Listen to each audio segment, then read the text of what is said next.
스님, 저 죽어야 했잖아요. 아이를 붙잡은 저승사자의 손을 필사적으로 뿌리친 노승, 되살아난 동자승의 소름 돋는 한마디에 오래도록 울었다. 숨소리는 삭은 무명실 같았다. 금방이라도 툭 하고 끊어질 듯 위태로운 소리가 낡은 요사체의 천장을 맴돌았다. 월영사의 주지 무경은 마른 침을 삼키며 아이의 이마에 젖은 수건을 덮었다. 열덩어리였다. 고작 7살배기 선우의 작은 몸이 불에 달궈진 기와장처럼 뜨거웠다. 창호지 문 밖에는 늦겨울의 폭설이 세상을 집어삼킬 듯 쏟아지고 있었다. 세상의 모든 소리를 지워버린 눈은 이제 이 방 안에 남은 유일한 소리마저 지우러 온 것만 같았다. 스님, 추워요. 아니, 뜨거워요. 선우가 헛소리를 하며 몸을 비틀었다. 무경은 아이의 손을 꽉 쥐었다. 앙상한 손목이 노승의 거친 손바닥 안에서 파르르 떨렸다. 무경의 눈가에 깊게 패인 주름 사이로 물기가 맺혔다. 괜찮다. 선우야, 내가 여기 있다. 아무 걱정 말거라. 무경은 평생을 수행자로 살았다.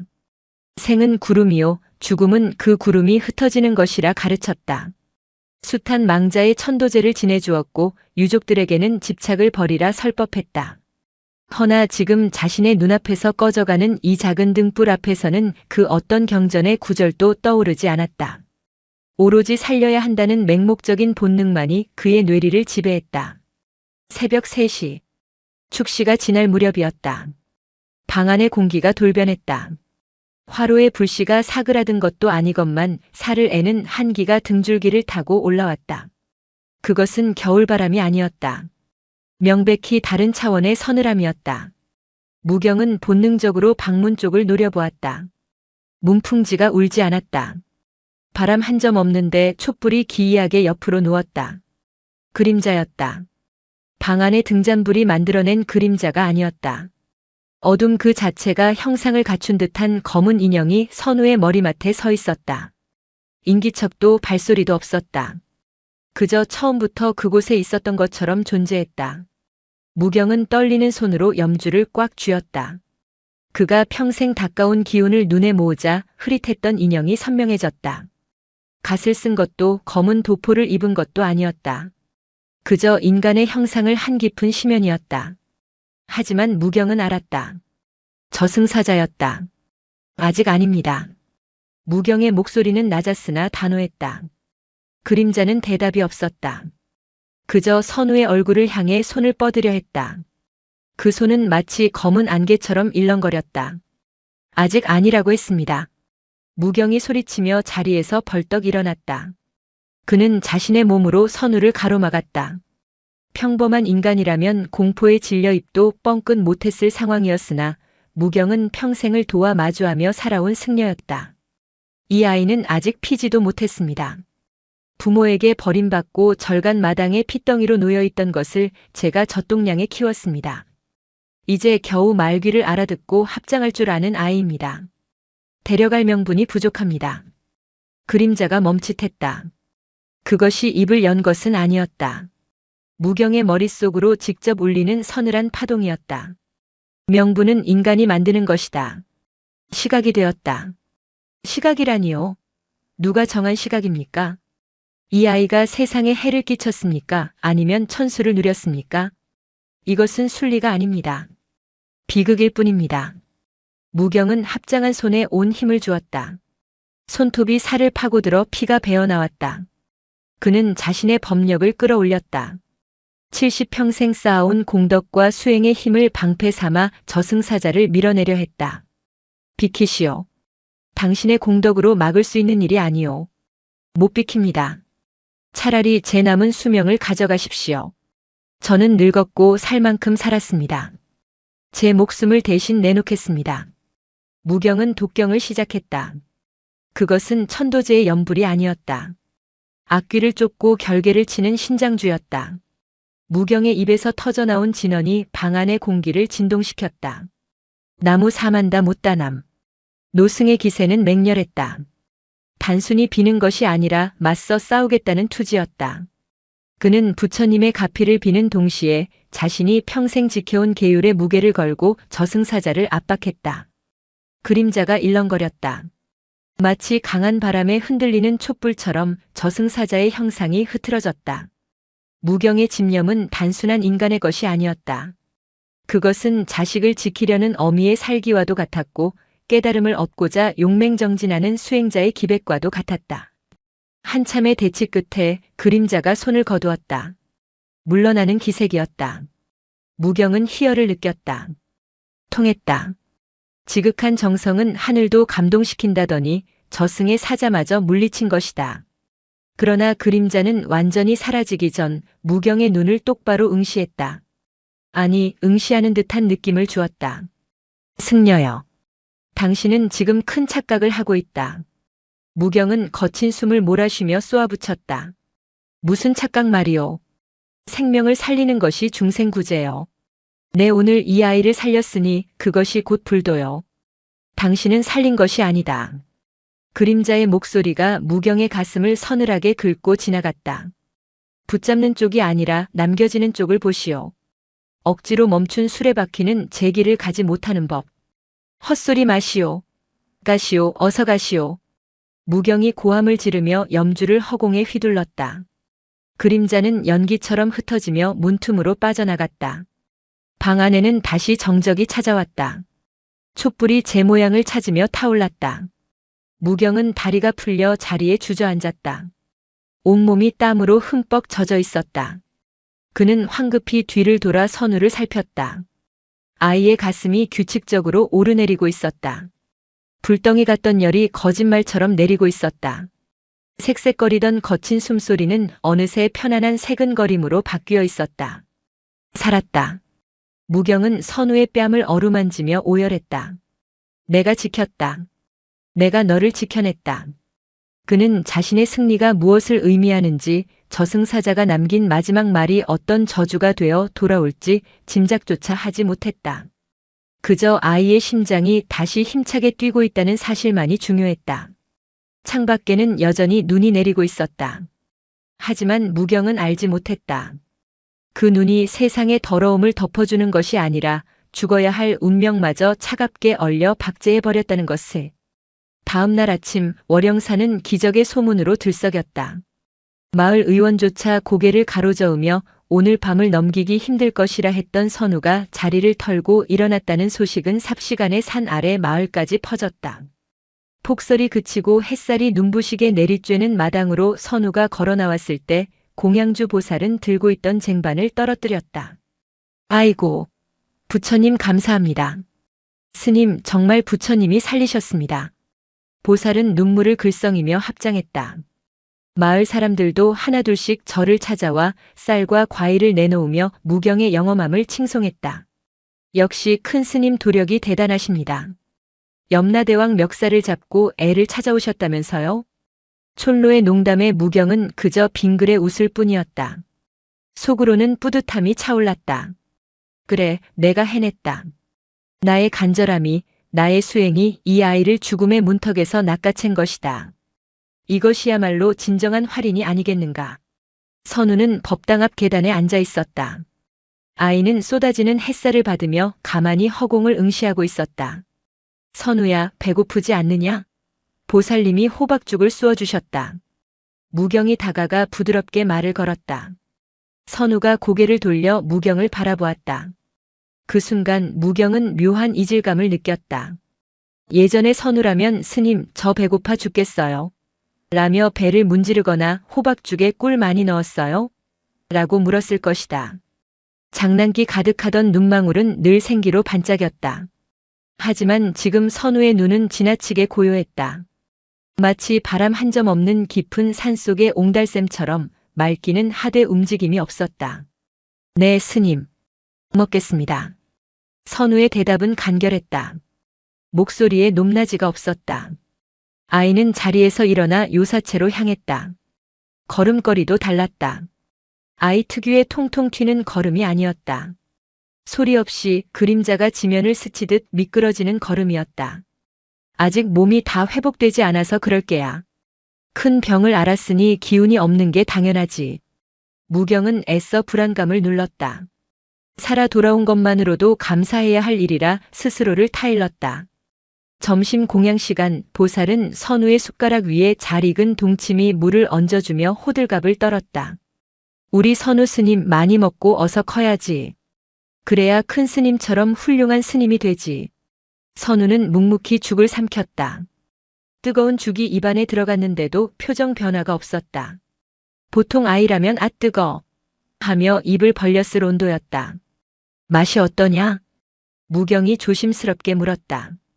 선우가 숟가락을 멈추고 잠시 생각에 잠겼다. 그러고는 고개를 갸웃거렸다. 그냥 죽입니다. 맛있지 않으냐? 달콤할 텐데. 단맛이 납니다. 하지만 선우는 말을 잇지 못하고 입을 다물었다. 마치 단맛이라는 단어는 알지만 그것이 어떤 느낌인지 잊어버린 사람 같았다. 더 이상한 점은 절에서 키우던 누렁이 산이의 태도였다.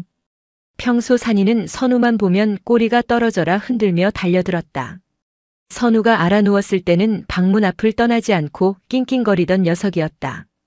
그런데 선우가 마당으로 나오자 산이는 꼬리를 다리 사이로 말아넣고 뒷걸음질 쳤다. 산아, 왜 그러느냐? 선우다.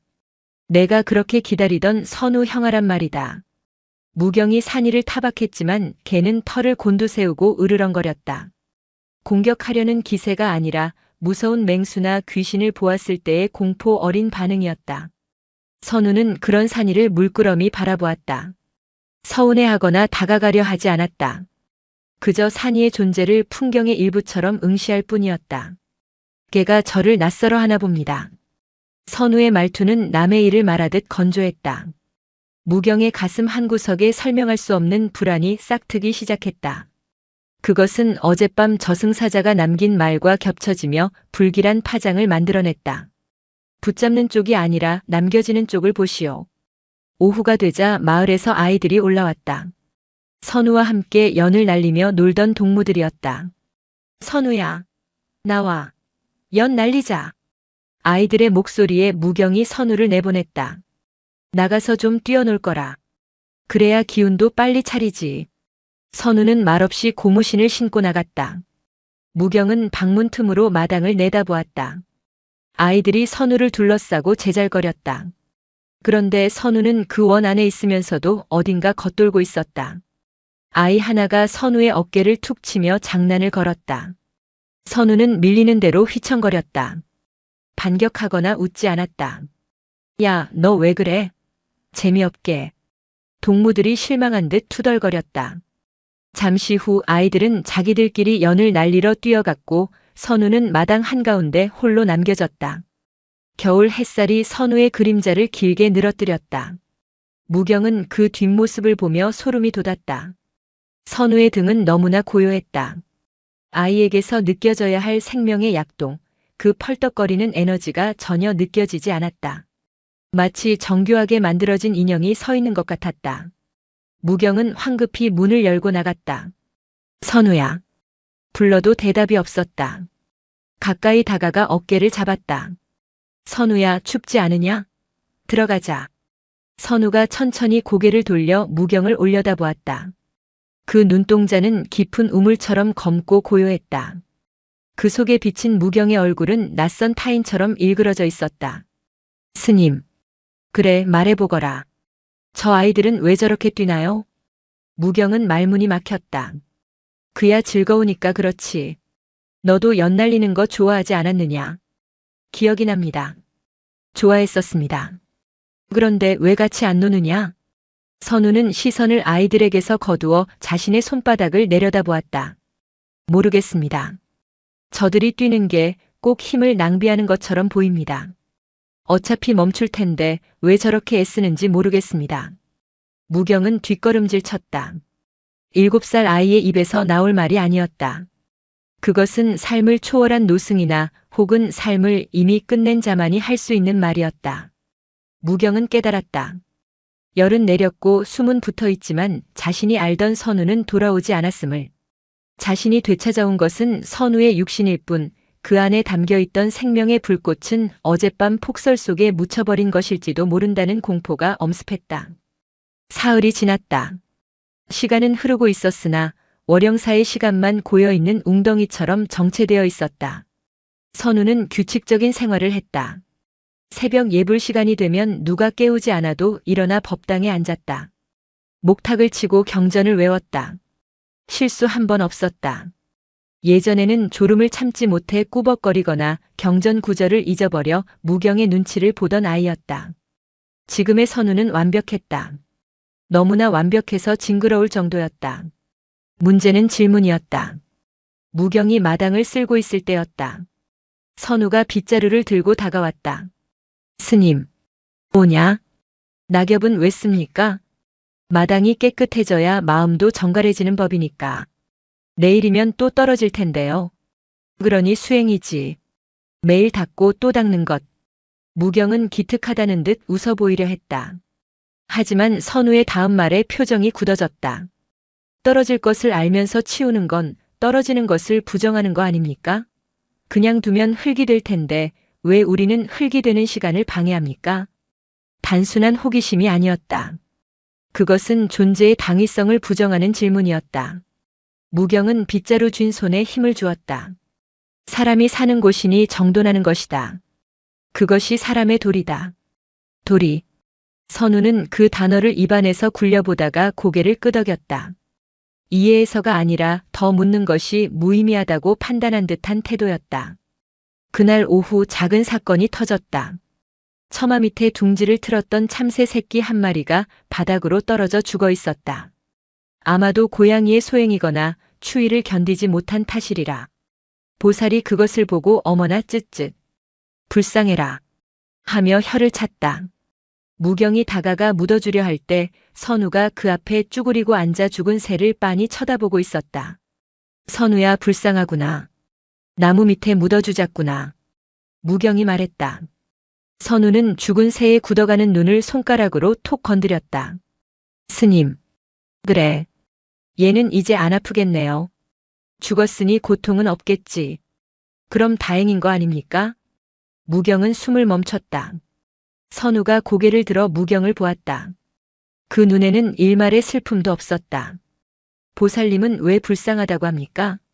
얘는 이제 춥지도 않고 배고프지도 않고 고양이를 피해 도망 다니지 않아도 되는데 여기서 멈춘 게 훨씬 편안한 거 아닙니까? 무경은 아이의 어깨를 거칠게 잡았다. 선우야, 그게 무슨 말이냐? 생명은 귀한 것이다. 살아 숨 쉬는 것이 축복이다. 너도 며칠 전까지 아팠다가 살아나지 않았느냐? 지금 살아있으니 좋지 않으냐? 무경의 목소리가 높아졌다. 그것은 선우를 향한 꾸짖음이 아니라 자기 자신을 향한 절규에 가까웠다. 제발 그렇다고 살아서 좋다고 말해달라는 애원이었다. 선우는 무경의 흔들리는 눈동자를 가만히 들여다보았다. 그리고 입을 열었다. 스님, 저는. 잠시 정적이 흘렀다. 산바람이 풍경을 때려 댕그랑 소리를 냈다. 저는 여기가 무겁습니다. 선우는 자신의 가슴이 아니라 온몸을 둘러싼 공기를 가리켰다. 숨을 쉴 때마다 모래를 삼키는 것 같습니다. 몸이 젖은 솜처럼 무겁습니다. 스님은 안 그렇습니까? 살아있는 게 원래 이렇게 힘든 겁니까? 무경은 털썩 주저앉았다. 아이는 알고 있었다. 의식적으로는 모를지라도 영혼은 알고 있었다. 자신이 있어야 할 곳이 여기가 아니라는 것을. 억지로 붙여놓은 생명줄이 아이에게는 축복이 아니라 형벌이 되고 있음을. 그날 밤 무경은 잠을 이루지 못했다. 방문 너머 옆방에서 선우가 자고 있었다. 아니, 자고 있는지 깨어 있는지 알 수 없었다. 선우는 잠꼬대조차 하지 않았다.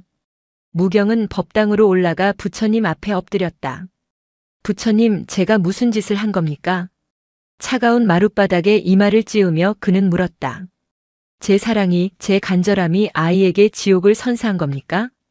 대답 없는 불상 위로 달빛만이 서늘하게 내려앉았다. 그때였다. 등 뒤에서 인기척이 느껴졌다. 스님. 선우였다. 잠옷 바람으로 법당 문턱에 서 있었다. 달빛을 등진 아이의 얼굴은 창백하다 못해 투명해 보였다.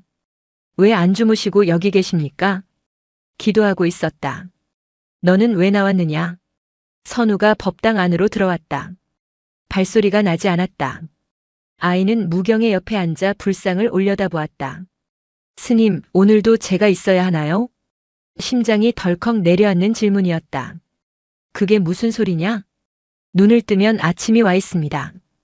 그러면 저는 생각합니다. 아, 오늘도 있어야 하는구나. 그런데 스님, 저는 왜 있어야 합니까? 무엇을 위해서 계속 숨을 쉬어야 합니까? 그것은 어린아이의 투정이 아니었다. 존재의 이유를 상실한 영혼의 공허한 독백이었다. 무경은 아무 말도 할 수 없었다. 내가 너를 사랑하니까, 내가 없으면 내가 슬프니까라는 말은 차마 입 밖으로 낼 수 없었다. 그것은 아이를 위한 이유가 아니라 자신을 위한 변명에 불과했으니까. 선우는 대답을 재촉하지 않았다. 그저 무릎을 모으고 앉아 텅 빈 눈으로 불상의 온화한 미소를 바라볼 뿐이었다. 그 모습이 마치 불상과 대화하는 것이 아니라 불상 뒤에 숨어있는 어둠과 교감하는 것처럼 보였다. 무경은 공포를 느꼈다. 저승사자가 다시 올까봐 두려운 것이 아니었다. 저승사자가 영영 오지 않아 이 아이가 영원히 이 이상한 평온 속에 갇혀버릴까봐 그것이 사무치게 두려웠다. 그날 밤은 유난히 달이 밝았다. 창호지 문에 비친 달빛이 푸르다 못해 시리게 느껴지는 밤이었다. 무경은 잠들지 못했다. 옆방에서 들려와야 할 아이의 숨소리가 너무나 희미했기 때문이다. 귀를 기울여야 겨우 들릴까 말까 한 그 얕은 호흡은 삶을 이어가는 소리가 아니라 생명의 끈을 간신히 붙들고 있는 신음처럼 들렸다. 무경은 자리에서 일어나 좌복 위에 앉았다. 염주를 굴리며 마음을 다잡으려 했으나 손가락 끝에서 겉도는 염주알들은 제멋대로 흩어지는 마음과 같았다. 무엇이 잘못된 것인가? 분명 살렸다. 맥이 뛰고 눈을 뜨고 밥을 먹는다. 그런데 왜? 그때였다. 방 안의 공기가 돌연 묵직해졌다. 물속에 잠긴 듯 먹먹한 압력이 고막을 눌렀다. 촛불이 꺼지지 않았음에도 사방이 칠흑처럼 어두워졌다. 무경은 본능적으로 알았다. 그가 다시 왔다. 방문이 열리지 않았다. 그러나 그는 이미 방 안에 있었다. 저승사자. 이번에는 형체가 더욱 뚜렷했다. 지난번처럼 검은 연기 같은 모습이 아니었다. 마치 오래된 먹물로 그린 수묵화처럼 짙고 선명한 어둠이 무경의 맞은편에 앉아 있었다. 무경은 반사적으로 몸을 긴장시키며 호통칠 준비를 했다. 또 무엇을 원해왔는가? 내 아이는 내어줄 수 없다. 그러나 저승사자는 미동도 하지 않았다. 위협적인 기운도 억지로 끌고 가려는 살기도 느껴지지 않았다. 그저 지독하게 건조한 눈빛 눈이라 칭할 수 있는 깊은 구멍으로 무경을 응시할 뿐이었다. 소리치지 마시오. 나는 싸우러 온 것이 아니오. 그 목소리는 귀가 아닌 가슴 정중앙을 울렸다. 지난 며칠간 당신은 행복했소? 무경은 말문이 막혔다. 행복? 그 단어가 이토록 낯설게 느껴질 줄은 몰랐다. 아이를 살려내면 당연히 행복할 줄 알았다. 예전처럼 아이의 웃음소리가 절간을 채우고 자신은 흐뭇하게 그 모습을 지켜볼 줄 알았다. 하지만 지난 며칠은 지옥과도 같은 침묵의 연속이었다. 아이가 아직 회복 중이라 그렇소. 시간이 지나면 예전처럼 될 것이오. 당신도 알고 있을 텐데. 이것은 회복의 문제가 아님을. 저승사자가 손을 들어 벽 너머 선우가 잠든 방을 가리켰다. 벽이 투명해지기라도 한 듯 무경의 눈앞에 선우의 모습이 그려졌다. 아이는 잠들어 있지 않았다. 눈을 뜬 채 천장을 보고 있었다. 그 눈은 허공을 보는 것이 아니라 닫혀버린 문을 하염없이 바라보는 죄수의 눈이었다. 보시오. 저 아이의 영혼은 지금 어디에 있소? 이승에 있소? 아니면 저승 문턱에 걸려 있소? 살아있소? 숨을 쉬지 않소? 무경이 악을 썼다. 숨을 쉰다고 살아있는 것이라면 풀무지라는 대장간의 화로도 살아있는 것이오. 당신은 저 아이에게 생명을 준 것이 아니오. 저승사자의 형상이 일렁이며 무경의 코앞으로 다가왔다. 서늘한 냉기가 무경의 주름진 피부를 찔렀다. 당신은 아이의 마침표를 훔쳤소. 마침표라니. 모든 존재는 떠날 때를 알고 태어나는 법. 저 아이는 그날 밤 모든 짐을 내려놓고 가벼워질 준비를 마쳤었소. 고통도 슬픔도 인연의 끈도 놓고 갈 준비가 되어 있었단 말이오. 헌데 당신이 억지로 그 발목을 잡았소. 저승사자의 말은 비수처럼 날카로웠다. 내가 데려가지 못한 것이 아니라 당신이 시간을 멈춰버린 것이요. 흐르지 않는 시간 속에 갇힌 자는 썩어가기 마련이요. 지금 저 아이를 보시오. 저게 산 사람의 얼굴이요. 아니면 박제된 인형의 얼굴이요. 무경은 고개를 저었다. 인정하고 싶지 않았다. 자신의 지극정성이, 그 필사적인 기도가 아이를 가두는 감옥이 되었다는 사실을 받아들일 수 없었다. 나는 그저 사랑해서 지키고 싶어서. 사랑? 저승사자가 처음으로 감정 섞인 비소에 가까운 파동을 보냈다. 그것이 아이를 위한 사랑이었소? 아니면 혼자 남기 싫은 노인의 이기심이었소? 무경의 심장이 쿵 하고 내려앉았다. 폐부를 찌르는 질문이었다. 당신은 아이가 불쌍해서 살린 게 아니오. 아이가 없는 텅 빈 절간을 견딜 자신이 없어서 당신의 고독을 메워줄 존재가 사라지는 게 두려워서 붙잡은 것이오. 아니다. 나는 수행자다. 어찌 그런 사사로운 감정으로 생사를 논하겠느냐. 수행자라면 더 잘 알 것 아니오. 인연은 억지로 묶는다고 이어지는 게 아님을. 당신은 지금 불법을 행한 게 아니라 가장 지독한 집착을 행했소. 저승사자는 자리에서 일어났다. 그의 그림자가 방 전체를 덮었다. 선택하시오. 이대로 저 아이를 산송장으로 만들어 당신 옆에 장식품처럼 두겠소? 아니면 늦게나마 아이에게 자유를 주겠소? 무경은 떨리는 입술을 깨물었다. 피비린내가 입안에 퍼졌다. 나는 다시 오지 않소. 문을 여는 건 내 역할이 아니니까. 닫았건 자만이 열 수 있는 법. 그 말을 끝으로 저승사자는 사라졌다.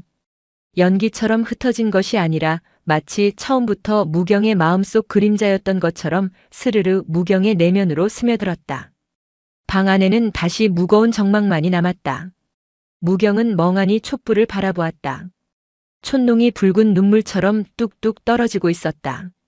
자신의 마음이, 아니 자신의 아집이 저렇게 녹아내리고 있었다. 날이 밝았다. 무경은 퀭한 눈으로 법당 마루에 앉아 있었다. 밤새 한숨도 자지 못했다. 새벽 예불 시간이 지났지만 목탁을 잡을 힘조차 없었다. 마당에서 빗질 소리가 들렸다. 슥슥.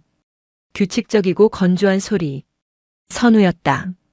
아이는 시키지도 않았는데 마당을 쓸고 있었다. 무경은 문틈으로 아이를 내다보았다. 작은 등이 굽어 있었다. 빗자루질은 정갈했으나 생기가 없었다. 어제 저승사자의 말이 귓가에 맴돌았다. 혼자 남기 싫은 노인의 이기심. 무경은 고개를 저으며 부정하려 했다. 내가 이 아이를 거둔 게 언제인데. 핏덩이 때부터 똥기저귀 갈아가며 키웠다. 내 밥 덜어 먹이고 내 옷 기워 입혔다. 그게 사랑이 아니면 무엇이란 말인가. 그때 선우가 빗질을 멈추고 하늘을 올려다보았다. 겨울 하늘을 가로지르는 철새떼가 보였다. 선우는 빗자루를 놓은 채 고개가 꺾일 정도로 한참이나 새들을 바라보았다. 그 뒷모습에서 지독한 갈망이 읽혔다. 날고 싶다는 갈망이 아니라 저들처럼 떠나고 싶다는 간절함이었다. 무경은 가슴이 덜컥했다. 그는 자리에서 일어나 세수터로 향했다.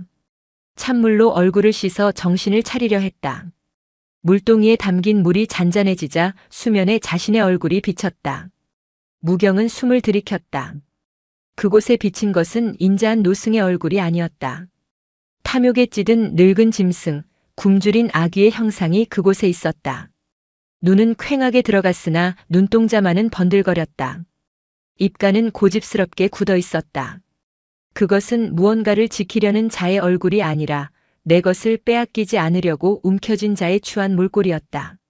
아! 무경은 비틀거리며 물러섰다. 기억의 파편들이 떠올랐다.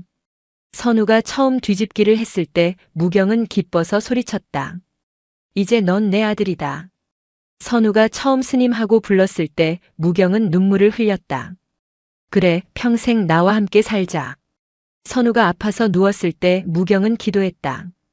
제발 저를 혼자 두지 마십시오. 모든 기억의 주어는 나였다. 선우를 위한 것이 아니었다. 선우가 잘 자라기를 바란 게 아니라 선우가 내 곁에 있어 주기를 바랐던 것이다. 나는 이 아이를 통해 나의 쓸모를 증명하고 있었다. 보호자라는 이름으로, 스승이라는 이름으로, 나는 이 아이의 인생을 담보 잡아 나의 외로움을 달래고 있었던 것이다. 내가 아이를 먹고 있었구나. 무경은 바닥에 주저앉아 오열했다. 소리 없는 울음이었다. 자신은 동자승을 살린 게 아니었다. 자연의 섭리대로 그 순결한 영혼이 가야 할 길을 막아서고는 내 욕심의 감옥에 가둬버린 것이었다. 그것을 구원이라 포장하고 기적이라 자랑했다. 마을 사람들이 칭송할 때마다 우쭐했던 자신의 모습이 떠올라 견딜 수가 없었다. 저승사자의 말이 맞았다. 끝을 허락하지 않는 마음.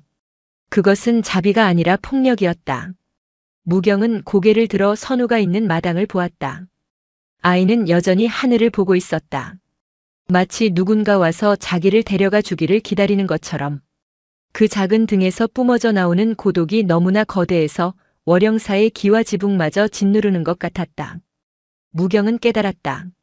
지금 이 순간 가장 고통스러운 것은 죽음이 아니라 완결되지 못한 삶이었다. 책을 다 읽었으나 덮지 못하게 하는 것, 노래가 끝났으나 박수를 치지 못하게 하는 것. 그것이 선우가 겪고 있는 형벌이었다. 스님. 어느새 다가온 선우가 무경을 내려다보고 있었다.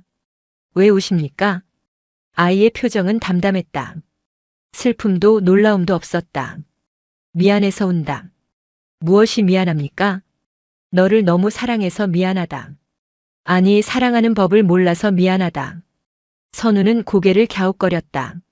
사랑하면 우는 겁니까? 때로는 그렇단다. 놓아줘야 하는데 꽉 쥐고 있어서 아프게 했구나. 무경은 떨리는 손으로 선우의 뺨을 만졌다. 차가웠다. 온기가 돌아왔다고 생각했는데 아이의 피부는 여전히 겨울바람처럼 서늘했다. 생명의 온기가 아니라 박제된 시간의 냉기였다. 선우야. 네. 가고 싶으냐? 선우의 눈동자가 처음으로 흔들렸다. 아주 미세한 파동이었으나 무경은 놓치지 않았다. 어디를 말씀하십니까? 어디든. 내 마음이 편한 곳. 내가 더 이상 무겁지 않은 곳. 선우는 잠시 침묵했다. 그리고 시선을 자신의 발끝으로 떨구었다. 스님, 저는 졸립니다. 아주 오랫동안 자고 싶은데 스님이 깨우실까봐 잠들 수가 없습니다. 그 한마디가 무경의 심장을 난도질했다. 아이는 죽음이 두려운 게 아니라 편안한 안식을 방해받는 것이 괴로웠던 것이다. 무경은 힘겹게 자리에서 일어났다. 그리고 옷매무새를 다듬었다. 이제 선택을 해야 했다. 평생을 바친 기도가 무너지는 한이 있더라도 이제는 진짜 기도를 해야 했다. 오후의 햇살은 따뜻했다. 무경은 요사체 툇마루에 앉아 선우의 고무신을 닦고 있었다. 솔에 물을 묻혀 검은 고무신에 묻은 흙을 털어내고 마른 수건으로 윤이 나게 닦았다. 평소 같으면 대충 털어 신게 쓸 신발이었다. 하지만 무경은 마치 불상의 먼지를 닦아내듯 정성을 다해 신발을 닦았다. 쓱싹 쓱싹. 그 소리가 고요한 산사에 울려 퍼졌다. 선우는 방 안에서 문지방을 베고 누워 있었다. 멍하니 무경의 뒷모습을 보고 있었다. 선우야.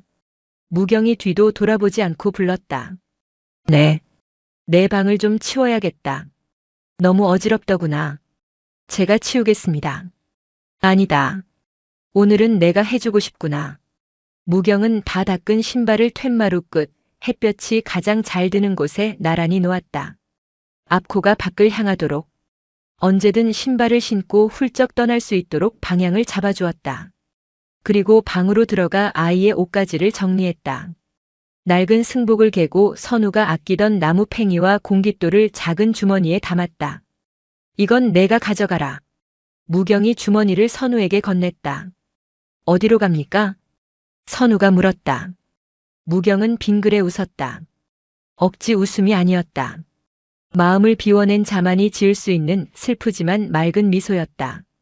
그건 내가 정하는 것이다. 무경은 찻상에 찻잔 2개를 올렸다. 김이 모락모락 나는 따뜻한 둥글레 차였다. 이리 와서 앉거라. 선우가 일어나 찻상 앞에 앉았다. 무경은 찻잔을 아이 쪽으로 밀어주었다. 마시거라. 그리고 듣거라.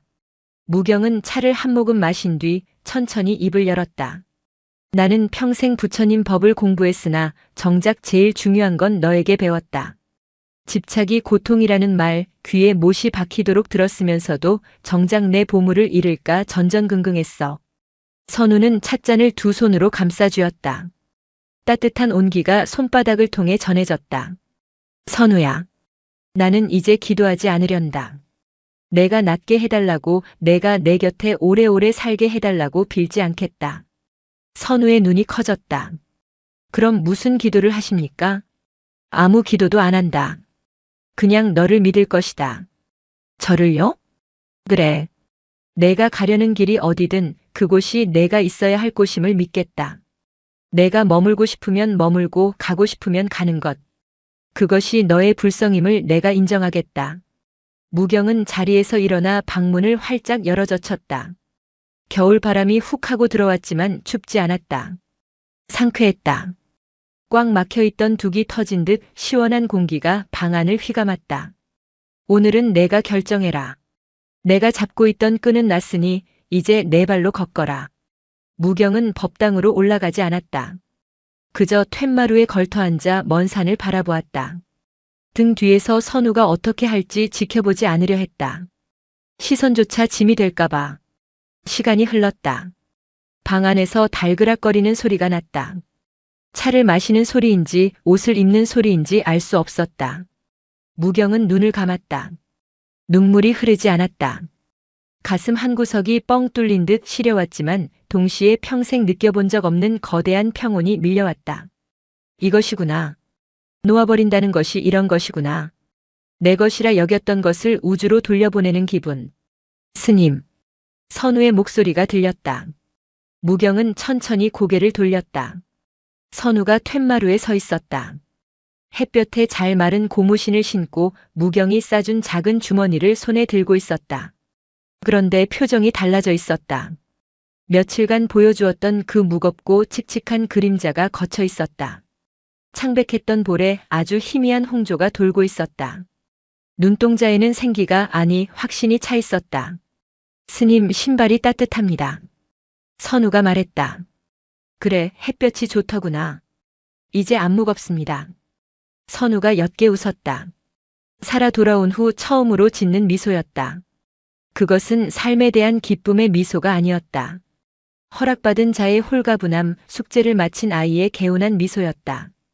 다행이구나. 정말 다행이구나. 무경은 고개를 끄덕였다. 스님, 저 절 한번 올려도 되겠습니까? 그래라. 선우는 마당으로 내려가 무경을 향해 큰 절을 올렸다. 삼배였다. 부처님께 올리는 절이 아니라 떠나는 자가 남는 자에게 올리는 마지막 하직 인사였다. 작은 몸이 땅에 엎드릴 때마다 무경의 가슴속 응어리도 하나씩 풀려나갔다. 절을 마친 선우가 일어섰다. 스님, 안녕히 계십시오. 그래. 잘 가거라. 살펴가거라. 무경은 손을 흔들지 않았다. 그저 합장하고 고개를 숙였다. 선우는 뒤를 돌아 일주문을 향해 걸어갔다. 뚜벅뚜벅. 발소리가 들렸다. 지난 며칠간 들리지 않던 힘차고 명징한 발소리였다. 아이는 더 이상 유령처럼 걷지 않았다.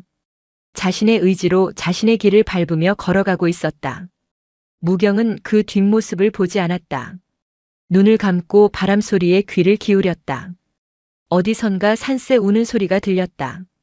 겨울이 가고 봄이 오려는 듯 바람 끝에 매화 향기가 묻어 있었다. 가거라. 내 아들아. 내 스승아. 부디 막힘없이 가거라. 무경의 입가에 씁쓸하지만 편안한 미소가 번졌다. 선우가 떠난 뒤 월영사에는 기이할 정도의 적막이 찾아왔다. 그것은 단순히 소리가 없는 상태가 아니었다. 지난 며칠간 절간을 짓누르던 물먹은 솜처럼 무겁고 끈적하던 공포의 침묵과는 결이 달랐다. 바람이 풍경풍경을 스치면 청아한 쇠울음이 났고 처마 끝에 매달린 고드름이 녹아 떨어지면 툭 하는 파열음이 들렸다. 소리들이 다시 제자리를 찾아 돌아오고 있었다. 생명이 없는 적막이 아니라 생동하기 위해 숨을 고르는 숲의 고요함이었다. 무경은 툇마루에 그대로 앉아 있었다. 해가 서산 너머로 기울고 검푸른 어둠이 산자락을 타고 내려와 절마당을 덮을 때까지 그는 미동도 하지 않았다. 다리가 저려왔으나 그 감각조차 반가웠다. 살아있다는 증거였기에. 같구나. 무경은 속으로 되뇌었다. 슬프지 않다면 거짓말일 것이다. 70평생을 수행자로 살며 무소유를 설파했으나 가슴 한구석에 뚫린 구멍으로 찬바람이 드나드는 것은 어쩔 수 없는 노인의 회한이었다. 하지만 그 구멍은 썩어 들어가는 상처가 아니었다. 막힌 속이 뚫린 통로였다. 무경은 자리에서 일어나 방으로 들어갔다. 불을 켜지 않았다. 어둠 속에서 더듬거리며 화로의 불씨를 살폈다. 선우가 머물던 옆방은 쥐 죽은 듯 조용했다. 무경은 그 방문을 열어보고 싶은 충동을 느꼈다. 혹시 아이가 다시 돌아와 이불 속에 파묻혀 있지는 않을까? 혹시 가다가 무서워서 되돌아오지는 않았을까? 손잡이까지 손을 뻗었다가 무경은 멈췄다. 아니다. 그는 고개를 저었다. 확인하는 것은 불신이다. 돌아오지 않았을 것이라 믿는 것이 아니라 아이의 선택이 무엇이든 그것이 정답이라고 믿어주는 것. 그것이 지금 자신이 할 수 있는 유일한 사랑이었다. 무경은 자신의 방에 앉아 염주를 집어들었다. 딸각딸각. 염주알 넘기는 소리가 규칙적으로 방 안을 채웠다. 예전에는 이 염주를 굴리며 살려달라 빌었고 가지 마라 빌었다. 하지만 지금 무경의 입에서 나오는 진언은 달랐다. 가시는 길 꽃비가 내리소서. 머무는 곳 바람이 쉬어가소서. 그것은 축원이었다. 떠나는 이를 위한 송별가이자 남은 자신을 위한 위로가였다. 밤이 깊어지자 산짐승 울음소리가 들려왔다. 부엉이가 우는 소리가 마치 비웠다, 비웠다 하는 소리처럼 들렸다. 예전 같으면 선우가 무서울까봐 달려가 아이의 귀를 막아주었을 소리였다. 무경은 문득 요사채 문을 열고 마당으로 나갔다. 달빛이 하얗게 쏟아지고 있었다.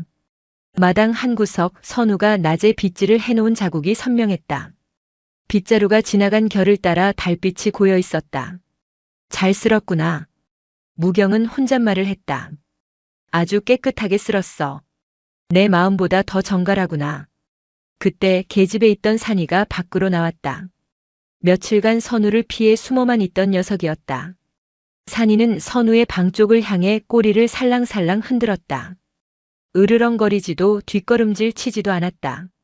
그저 먼 곳을 배웅하듯 허공을 향해 컹 하고 짧게 짖었다. 그 소리가 맑았다. 무경은 그제야 안도했다. 짐승의 눈은 사람보다 밝다더니 산이는 알고 있는 것이다. 선우가 이제 더 이상 고여있는 존재가 아님을. 아이가 진정으로 자유로워졌음을 짐승의 본능으로 감지한 것이다. 무경은 다시 방으로 돌아와 자리에 누웠다. 옆방은 비어있다. 물리적으로 비어있다는 사실이 사무치게 외로웠으나 동시에 영혼을 옥죄던 죄책감이 사라진 자리에 평온한 잠이 밀려왔다. 몇 달 만에 처음으로 무경은 꿈없는 깊은 잠에 빠져들었다. 아침이 밝았다. 산사의 아침은 새소리와 함께 시작된다. 딱따구리가 나무를 쪼는 소리가 목탁 소리보다 먼저 잠을 깨웠다. 무경은 눈을 떴다. 개운했다. 몸이 깃털처럼 가벼웠다.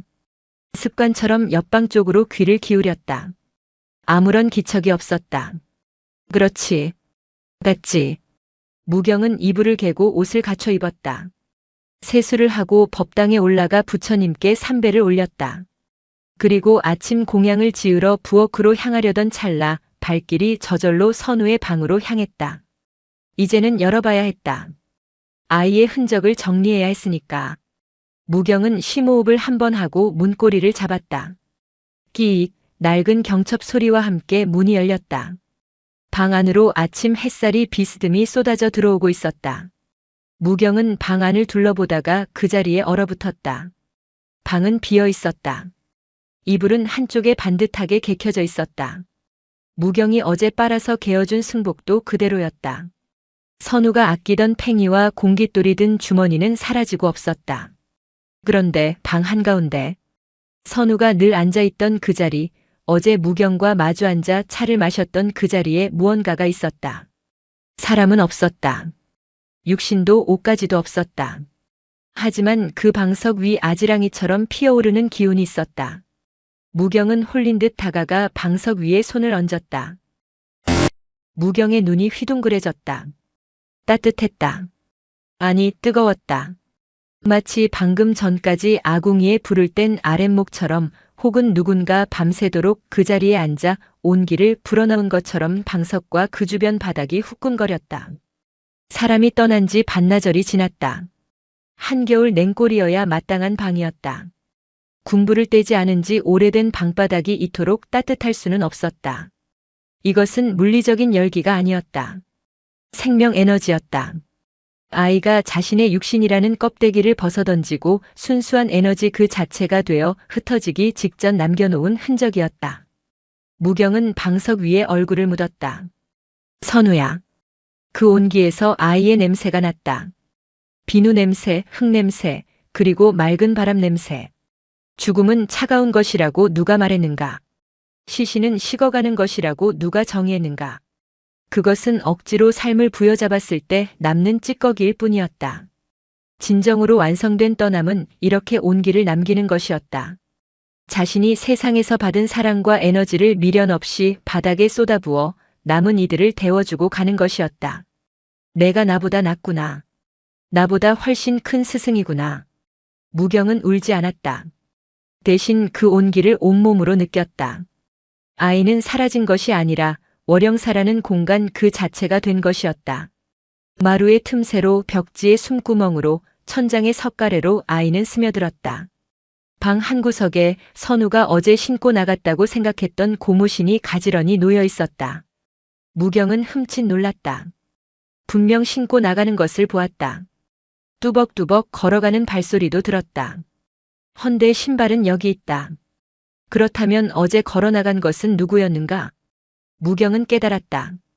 걸어나간 것은 아이의 영혼이었고 여기에 남은 것은 아이가 세상에 빌려 입었던 옷들이었다. 육신조차 이 방 안에서 먼지처럼 빛처럼 산화해버린 것이다. 시신조차 남기지 않고 그저 빛으로 돌아갔구나. 화장이 필요 없는 죽음. 다비식이 필요 없는 완전한 소멸. 이것은 비극이 아니었다. 가장 완벽한 해피엔딩이었다.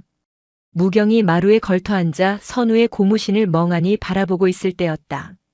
살인문 밖에서 인기척이 느껴졌다. 이번에는 어둠이 아니었다. 햇살이 눈부시게 내리쬐는 대낮이었다. 삿갓을 쓴 남자가 지팡이를 짚고 서 있었다. 얼굴은 보이지 않았다. 하지만 무경은 그가 누구인지 단번에 알았다. 처음 그가 나타났을 때 느꼈던 살기나 공포감은 없었다. 그저 오래된 친구가 찾아온 듯한 담담함이 느껴졌다. 저승사자였다. 무경은 자리에서 일어나지 않았다. 왔소? 무경의 목소리는 차분했다. 삿갓 쓴 남자는 마당으로 들어오지 않고 일주문 기둥에 기대어 섰다. 늦지 않게 잘 보냈구려. 그의 목소리는 바람소리에 섞여 들려왔다. 내가 보낸 게 아니오. 제 발로 간 게지. 그렇소. 문을 열어준 건 당신이지만 날아간 건 그 아이의 몫이지. 저승사자가 고개를 들어 월영사의 하늘을 올려다보았다. 구름 한 점 없는 파란 하늘이었다. 당신이 며칠 전 내 앞길을 막았을 때 나는 당신을 비웃었소. 인간의 어리석은 집착이라 여겼지. 허나 그가 잠시 말을 멈추었다. 결과적으로 당신의 그 집착 덕분에 아이는 더 따뜻하게 갈 수 있었소. 준비되지 않은 이별이 아니라 사랑받았음을 확인하고 스스로 선택한 이별이 되었으니 위로하러 온 거라면 됐소.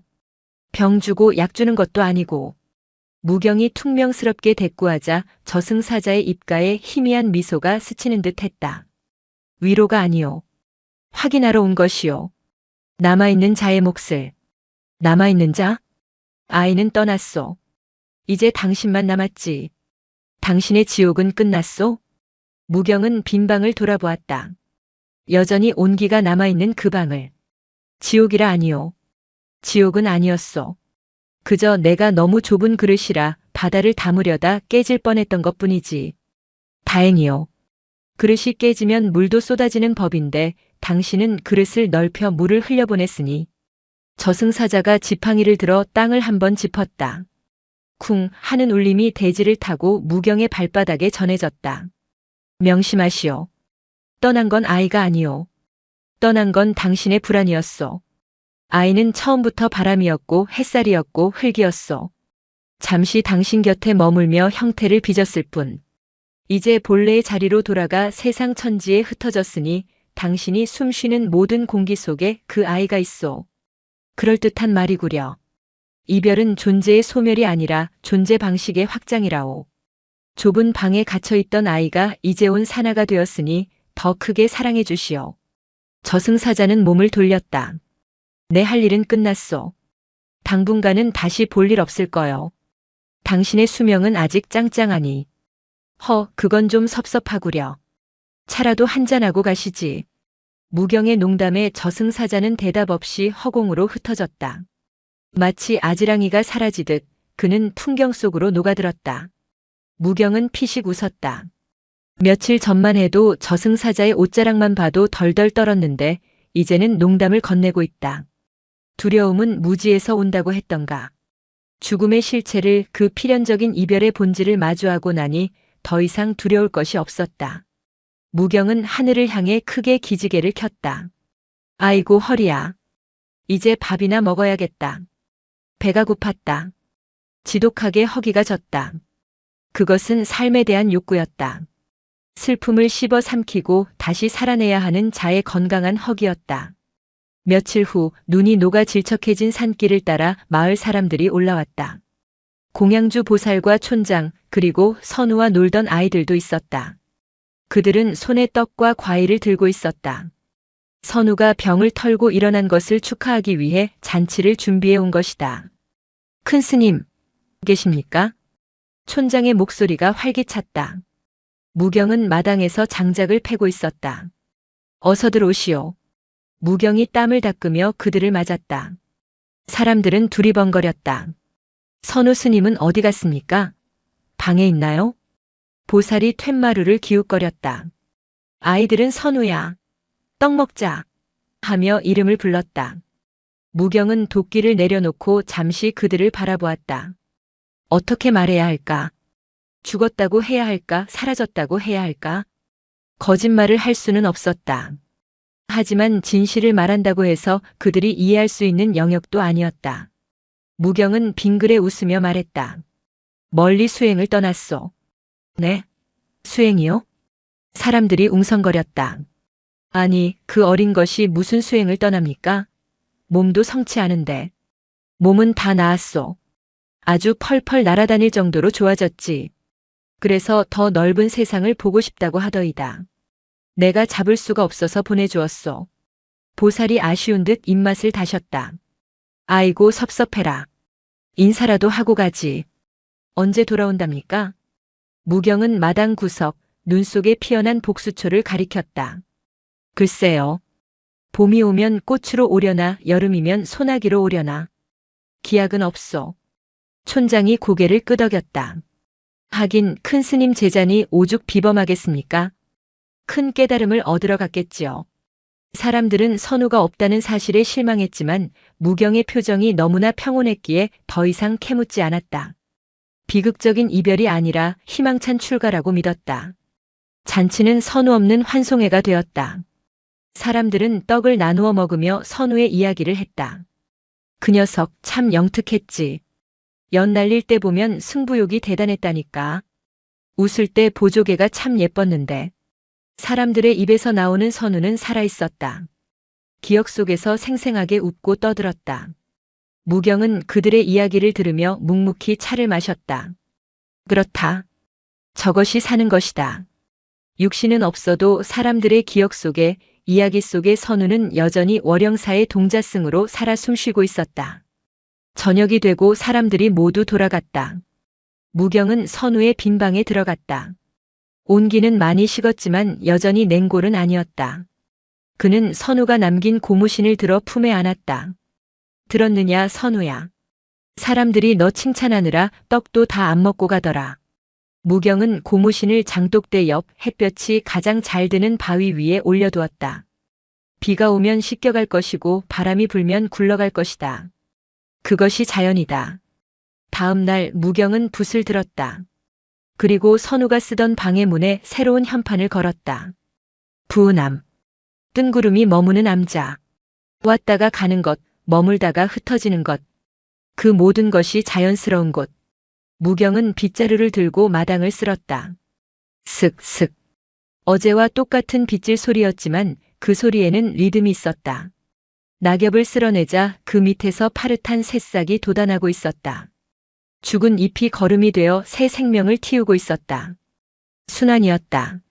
무경은 허리를 펴고 하늘을 보았다. 구름 한 조각이 유유히 흘러가고 있었다. 그 구름의 모양이 꼭 동자승의 민머리를 닮아 있었다. 그래, 잘 가고 있구나. 무경은 합장하고 깊게 허리를 숙였다. 그의 얼굴에는 더 이상 고독한 노승의 그림자가 없었다.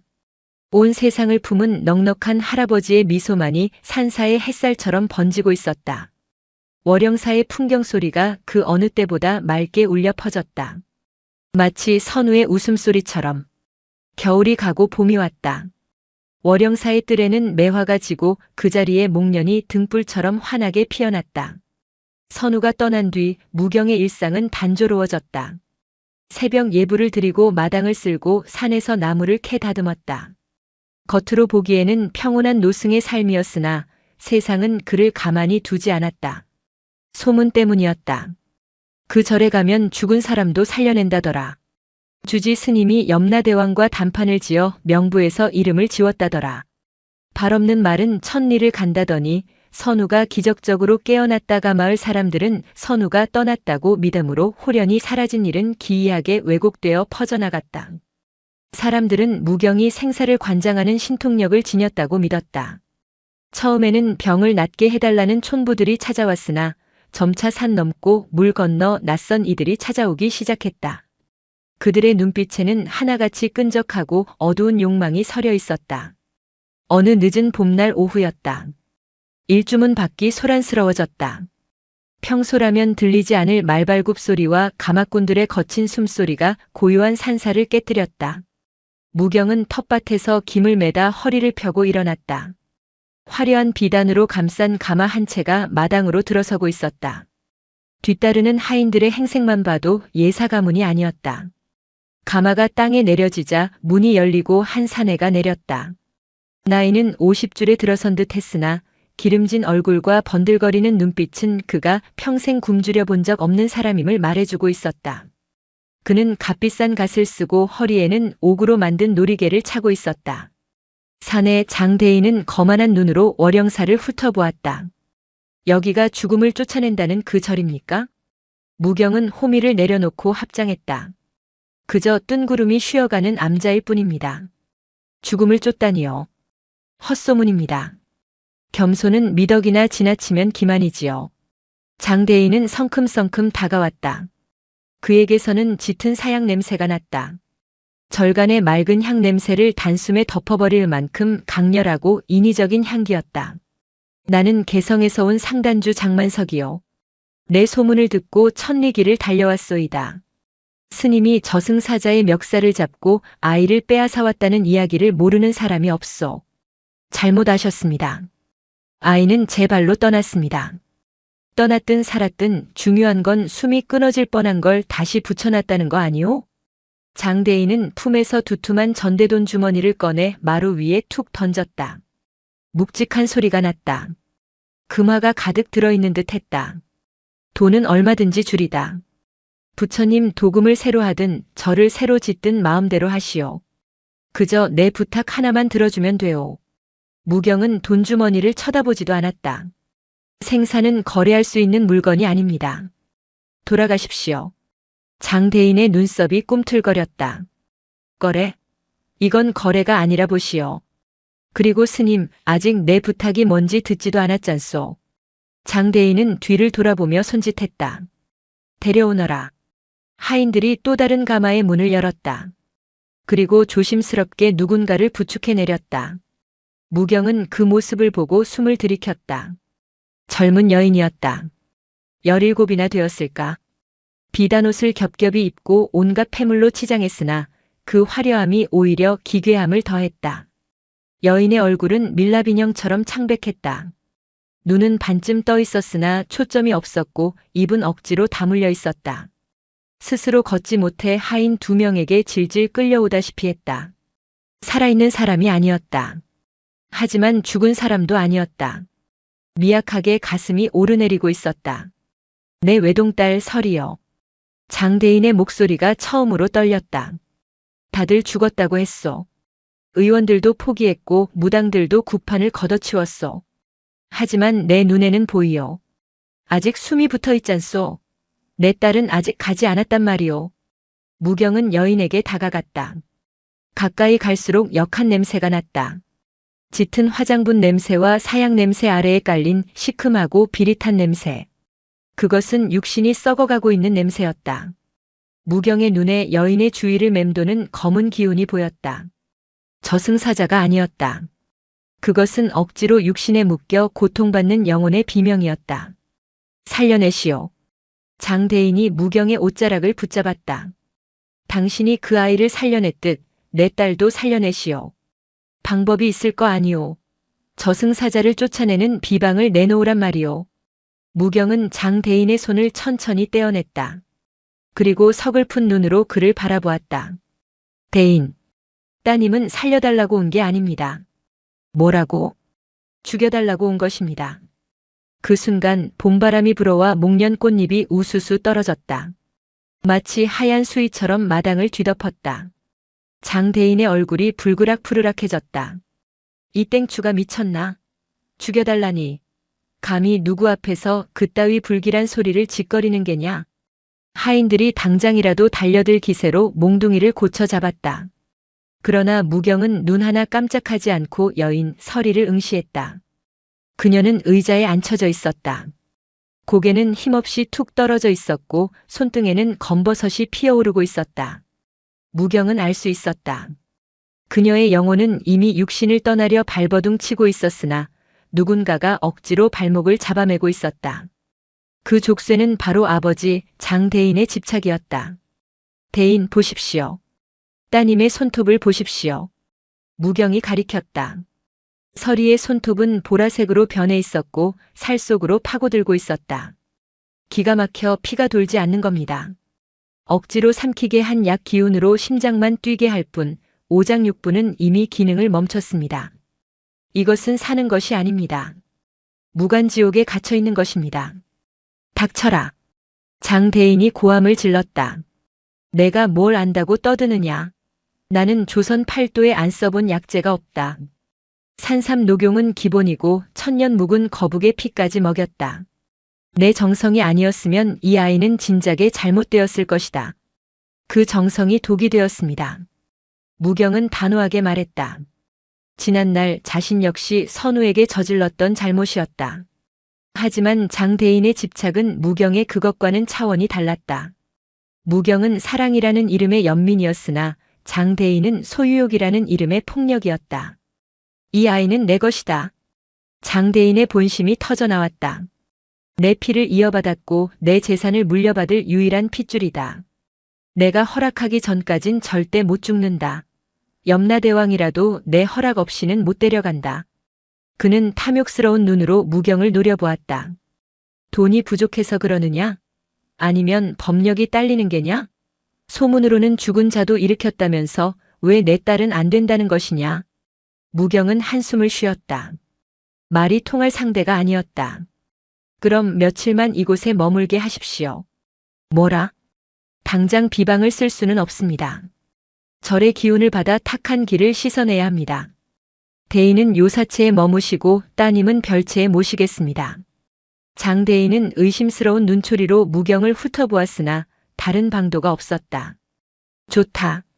하지만 허튼 수작을 부렸다간 이 절간을 불태워버릴 줄 알아라. 그날 밤 월영사에는 기이한 풍경이 펼쳐졌다. 가장 좋은 별채의 서리가 뉘어졌고 그 주변을 하인들이 겹겹이 둘러싸고 불침번을 섰다. 방 안에는 산삼다리는 냄새가 진동했다. 무경은 법당에서 홀로 기도를 올렸다. 선우를 보낼 때와는 다른 기도였다. 선우는 갈 준비가 된 영혼을 자신이 막았던 것이라면 지금 저 여인은 갈 준비가 되었음에도 타인의 힘에 의해 강제로 붙들려 있는 형국이었다. 새벽 2시. 무경은 조용히 별채로 향했다. 하인들은 꾸벅꾸벅 졸고 있었다. 무경은 도력으로 발소리를 지우고 방 안으로 스며들었다. 방 안은 숨이 막힐 정도로 더웠다. 장대인이 딸이 추울까봐 아궁이에 장작을 쏟아부은 탓이었다. 서리는 땀에 흠뻑 젖은 채 비단 이불 더미 속에 파묻혀 있었다. 무경은 그녀의 머리맡에 앉았다. 보살님. 무경이 낮게 불렀다. 서리의 눈꺼풀이 미세하게 떨렸다. 들리십니까? 들리신다면 눈을 한번 깜빡여 보십시오. 잠시 후 서리의 눈이 아주 천천히 힘겹게 깜빡였다. 의식은 있었다. 그 끔찍한 고통 속에 갇힌 채 맑은 정신으로 자신의 몸이 썩어가는 것을 느끼고 있었던 것이다. 무경의 가슴이 미어졌다. 아버지는 당신을 사랑해서 그러는 것이라 믿고 있습니다. 하지만 그것이 당신에게는 형벌이겠지요. 서리의 눈에서 눈물 한 방울이 주르륵 흘러내려 귓바퀴로 들어갔다. 그때였다. 방구석 어둠 속에서 희미한 목소리가 들렸다. 스님. 사람의 목소리가 아니었다. 영혼의 울림이었다. 무경은 놀라지 않고 그쪽을 바라보았다. 말씀하십시오. 살려주지 마세요. 끊어질 듯 이어지는 목소리. 제발 아버지를 막아주세요.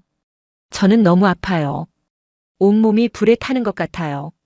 그녀는 울부짖고 있었다. 아버지가 입에 넣어주는 산삼이 그녀에게는 독국물이었고 몸을 덮이는 비단 이불이 불타는 쇠사슬이었다. 그냥 죽게 해주세요. 그게 저를 살리는 길이에요.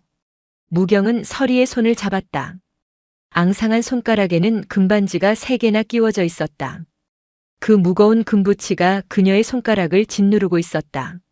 무경은 조심스럽게 반지를 하나씩 빼냈다. 알겠습니다. 약속하겠습니다. 무경은 그녀의 이마에 손을 얹었다. 내가 당신의 족쇄를 풀어주겠습니다. 비록 그 대가로 내가 당신 아버지의 칼을 받는다 해도 그것은 무경의 새로운 서원이었다. 살리는 것이 자비인 줄 알았던 지난날을 참회하며 이제는 편안히 보내주는 것이 자비임을 실천하려는 결심이었다. 다음 날 아침 장대인은 기분이 좋아 보였다. 스님, 내 딸 얼굴색이 한결 좋아진 것 같소. 역시 명당은 명당인가 보오. 무경이 밤새 서리의 기운을 안정시키고 통증을 덜어주는 기도를 한 덕분이었으나 장대인은 자신의 정성 덕분이라 믿었다. 대인 드릴 말씀이 있습니다. 무경이 차를 따르며 말했다. 비방을 쓰려면 준비물이 필요합니다. 말만 하시오. 천년 묵은 구미호의 꼴이라도 구해오리다. 아닙니다. 그런 귀한 것은 필요 없습니다. 다만 따님이 가장 아끼던 물건과 가장 싫어하던 물건을 가져와야 합니다. 아끼던 것과 싫어하던 것? 네. 혼을 부르려면 그 아이의 마음이 담긴 물건이 필요합니다. 장대인은 잠시 고민했다. 아끼던 것은 이 아이가 어릴 때 신던 꽃신일게요. 병석에 눕기 전까지 닳도록 신고 다녔으니. 싫어하던 것은 글쎄 쓴 약을 싫어했지. 그럼 꽃신과 대인이 아이에게 먹이던 약탕기를 가져오십시오. 장대인은 의아해했지만 곧 하인들을 시켜 물건을 가져오게 했다. 낡은 꽃신 한 켤레와 시커먼 약지꺼기가 눌어붙은 약탕기가 무경의 앞에 놓였다. 이걸로 뭘 하려는 거요? 의식입니다. 오늘 밤 대인께서 직접 이 약탕기를 깨트리셔야 합니다. 약탕기를 깨라니? 그게 무슨 소리요? 그게 어떤 약탕기인데? 중국 황실에서 쓰던 귀한 물건이요. 따님의 병마를 담고 있는 그릇입니다. 그릇을 깨야 병마가 나갑니다. 그리고 이 꽃신을 신겨서 아이가 마음껏 뛰어놀 수 있게 길을 열어주어야 합니다. 장대인은 탐탁지 않아 했지만 딸을 살릴 수 있다는 말에 결국 고개를 끄덕였다. 좋소. 까짓것 약탕기 100개라도 깨리다. 밤이 깊었다. 월영사 마당에 장작불이 피어올랐다. 무경은 흰 장삼을 입고 북을 두드리기 시작했다. 뚱, 뚱, 뚱. 심장 박동 같은 북소리가 산사를 울렸다.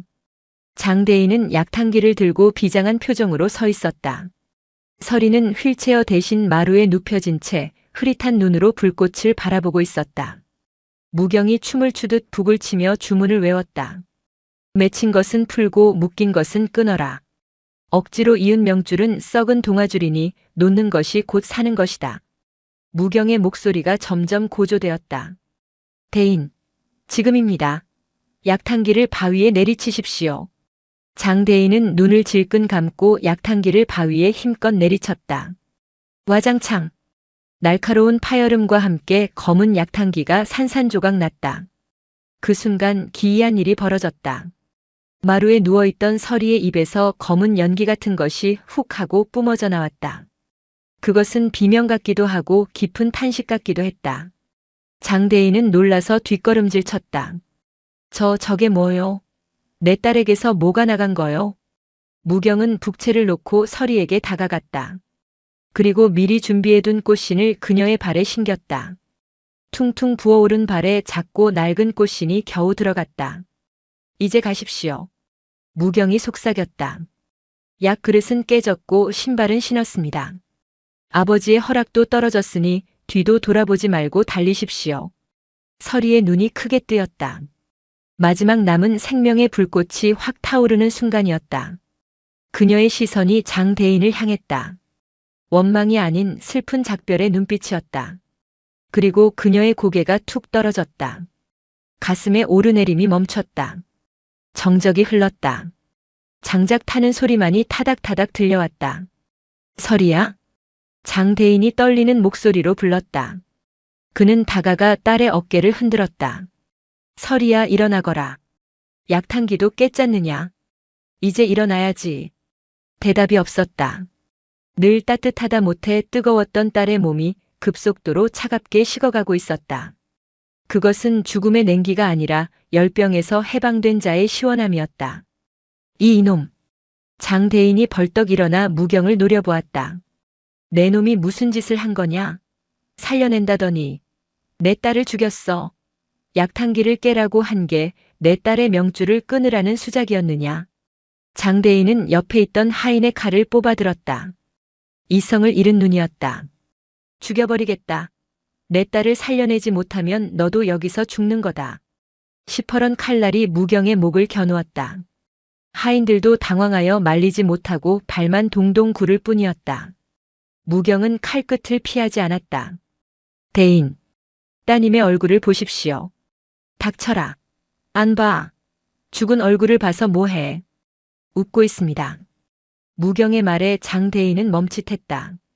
그는 천천히, 아주 천천히 고개를 돌려 딸을 보았다.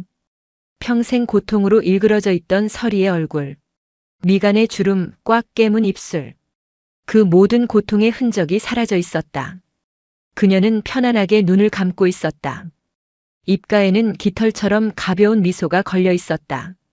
마치 봄날 꽃밭에 누워 잠든 소녀처럼 세상에서 가장 행복한 얼굴이었다. 장대인의 손에서 칼이 툭 떨어졌다. 웃어? 평생 아버지를 위해 억지로 숨 쉬느라 얼마나 힘들었겠습니까? 이제야 비로소 편해진 겁니다. 저 미소가 보이지 않으십니까? 장대인은 딸의 시신 앞에 무릎을 꿇었다. 서리야. 그는 딸의 식어가는 뺨을 어루만졌다. 더 이상 뜨겁지 않았다. 더 이상 땀 냄새와 약 냄새가 나지 않았다. 내가 너를 괴롭혔던 것이냐? 장대인의 목소리가 젖어들어갔다. 나는 너를 살리려고 내 모든 걸 바쳤는데 그게 너를 저렇게 아프게 했던 것이냐? 그는 딸의 행복한 주검을 끌어안고 짐승처럼 울부짖었다. 그 울음은 월영사의 밤하늘을 찢어놓을 듯 처절했다. 무경은 그 뒤에서 조용히 목탁을 두드렸다. 똑똑똑. 그것은 죽은 자를 위한 연불이자 산자의 집착을 깨트리는 소리였다. 무경은 알고 있었다. 오늘 자신이 죽을 수도 있었다는 것을. 하지만 그는 두렵지 않았다. 선우를 보내며 배웠던 그 노아줌의 미학을 이 어리석은 아비에게도 가르쳐 주어야만 했으니까. 그때 밤하늘에서 별 하나가 툭 하고 떨어져 월영사 뒤편으로 사라졌다. 서리가 신고 간 꽃신이 남긴 궤적 같았다. 장대인은 사흘을 더 월영사에 머물렀다. 첫날은 분노했고 둘째 날은 통곡했고 셋째 날은 침묵했다. 그는 딸의 시신을 화려한 비단수에 대신 무경이 내어준 하얀 무명천으로 감쌌다. 수위가 너무 무거우면 가는 길이 힘들다 하셨소. 장대인이 힘없이 말했다. 그렇습니다. 가벼워야 높이 날아갑니다. 장대인은 딸을 화장하기로 결정했다. 명당의 호화로운 무덤을 쓰려던 계획을 취소했다. 땅속에 묻히면 또 답답해할 것 같소. 평생 방 안에만 갇혀 살았으니 바람 타고 훨훨 가라고 태워주리다. 화장터에 불길이 타올랐다. 장대인은 불길 속에 자신이 딸을 위해 사모았던 온갖 귀한 약재와 부적, 그리고 자신의 욕심을 함께 던져 넣었다. 재가 되어 흩어지는 연기를 보며 장대인은 무경에게 물었다. 스님, 내 딸은 나를 원망하고 갔겠소? 아닙니다. 무경은 고개를 저었다. 떠나기 전 따님의 마지막 눈빛을 기억하십니까? 슬퍼 보였소. 원망이 아니라 연민이었습니다. 자신을 붙잡고 괴로워하는 아버지를 안쓰러워하는 눈빛이었지요. 그 마음을 아신다면 대인께서도 이제 그만 스스로를 용서하십시오. 장대인은 눈물을 훔치며 고개를 끄덕였다. 그가 떠나는 날 그는 가져왔던 금화가 든 전대를 다시 무경에게 내밀었다. 이건 딸아이의 노잣돈으로 써주시오. 저를 짓든 불상을 짓든 상관 안 하겠소. 그저 내 딸처럼 갇혀 지내는 이들을 위해 써주신다면 더 바랄 게 없겠소. 무경은 이번에는 거절하지 않았다. 잘 쓰겠습니다. 갇힌 새들의 문을 여는데 쓰겠습니다.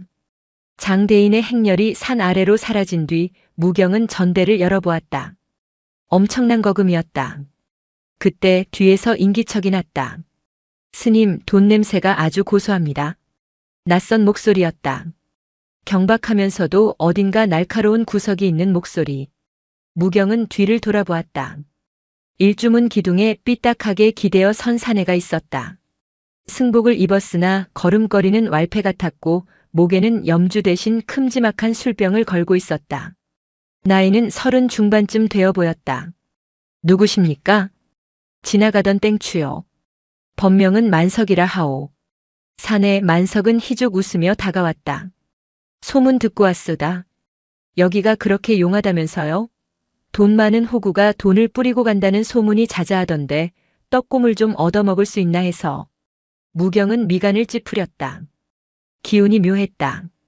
술 냄새가 진동했지만 그 눈빛만은 형형하게 살아있었다.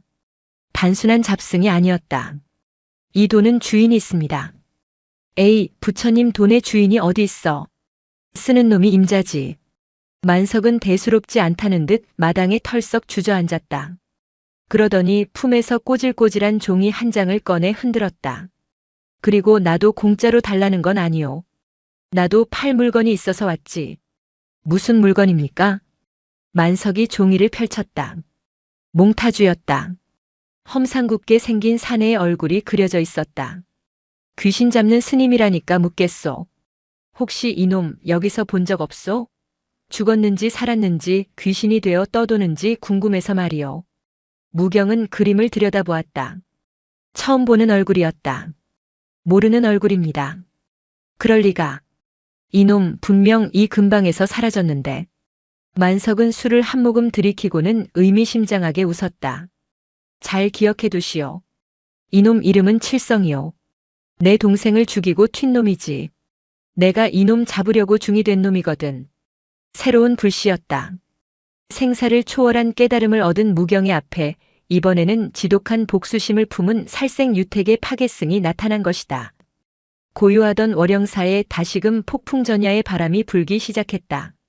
만석은 월영사의 질서를 보란듯이 휘저어 놓았다. 그는 새벽 예불 시간에 맞춰 일어나지 않았다. 해가 중천에 떠서야 부스스한 얼굴로 일어나 요사채 마루에 걸터앉아 하품을 해대기 일쑤였다. 무경이 정성껏 차려낸 나물 반찬을 보고는 풀냄새가 나서 못 먹겠다며 품에서 육포를 꺼내 씹었다. 가장 큰 문제는 술이었다. 법당 뒤편 신성해야 할 산신각 바위에 걸터앉아 그는 대놓고 술판을 벌였다. 물맛 좋고 술맛 좋고. 무경이 마당을 쓸다 말고 다가갔다. 부처님 도량에서 곡차 술은 금지입니다. 에이 스님. 부처님도 목마르면 한잔하시라 그러시오. 이게 다 피가 되고 살이 되는 약인데. 만석은 능글맞게 웃으며 표주박을 흔들었다. 그의 눈은 웃고 있었으나 그 너머에는 시퍼런 칼날 같은 경계심이 도사리고 있었다. 그는 술을 마시면서도 쉼없이 눈동자를 굴렸다. 절을 오가는 신도들, 숲에서 들리는 작은 인기척, 바람에 흔들리는 나뭇가지 하나까지 놓치지 않았다. 그것은 수행자의 관찰이 아니라 사냥감의 흔적을 쫓는 사냥꾼의 눈이었다. 칠성이라는 자 정말 못 봤소? 만석이 불쑥 물었다. 며칠째 같은 질문이었다. 못 봤습니다. 이상하네. 놈의 발자국이 이 산 입구에서 끊겼는데 날개가 달려 승천하지 않은 이상 분명 이 산 어딘가에 처박혀 있을 텐데. 만석은 육포를 뜯으며 무경을 쏘아보았다. 혹시 스님이 숨겨주고 있는 거 아니오? 자비니 뭐니 하면서 살인마도 품어주는 게 중놈들 특기잖아. 무경은 빗자루를 쥔 손에 힘을 주었다. 죄 지은 자는 스스로의 감옥에 갇히는 법입니다. 남이 숨겨준다고 숨겨질 죄가 아닙니다. 말은 청산유수지. 만석은 코웃음을 쳤다. 내 동생은 놈의 칼에 17번을 찔렸소. 배가 갈라져 내장이 쏟아진 채로 내 손을 잡고 형 아파하다가 죽었소. 그런 놈을 용서해라. 감옥에 보내라. 웃기지 마쇼. 내 손으로 똑같이 17번 찔러 죽이기 전엔 내 눈 못 감소. 순간 만석의 몸에서 뿜어져 나온 살기가 주변의 공기를 차갑게 얼어붙게 했다. 그것은 단순히 화가 난 사람의 기세가 아니었다. 이미 사람 며칠 죽여본 자 혹은 죽음과 너무 오랫동안 동거해 온 자만이 낼 수 있는 썩은 내 나는 살기였다. 무경은 조용히 말했다. 당신은 칠성을 찾는 게 아닙니다. 뭐? 당신은 동생의 죽음을 반복하고 있을 뿐입니다. 매일 밤 그 고통을 되새김질하며 당신 스스로를 찌르고 있군요. 닥쳐. 만석이 들고 있던 술병을 바위에 내리쳤다. 와장창 파편이 튀었다.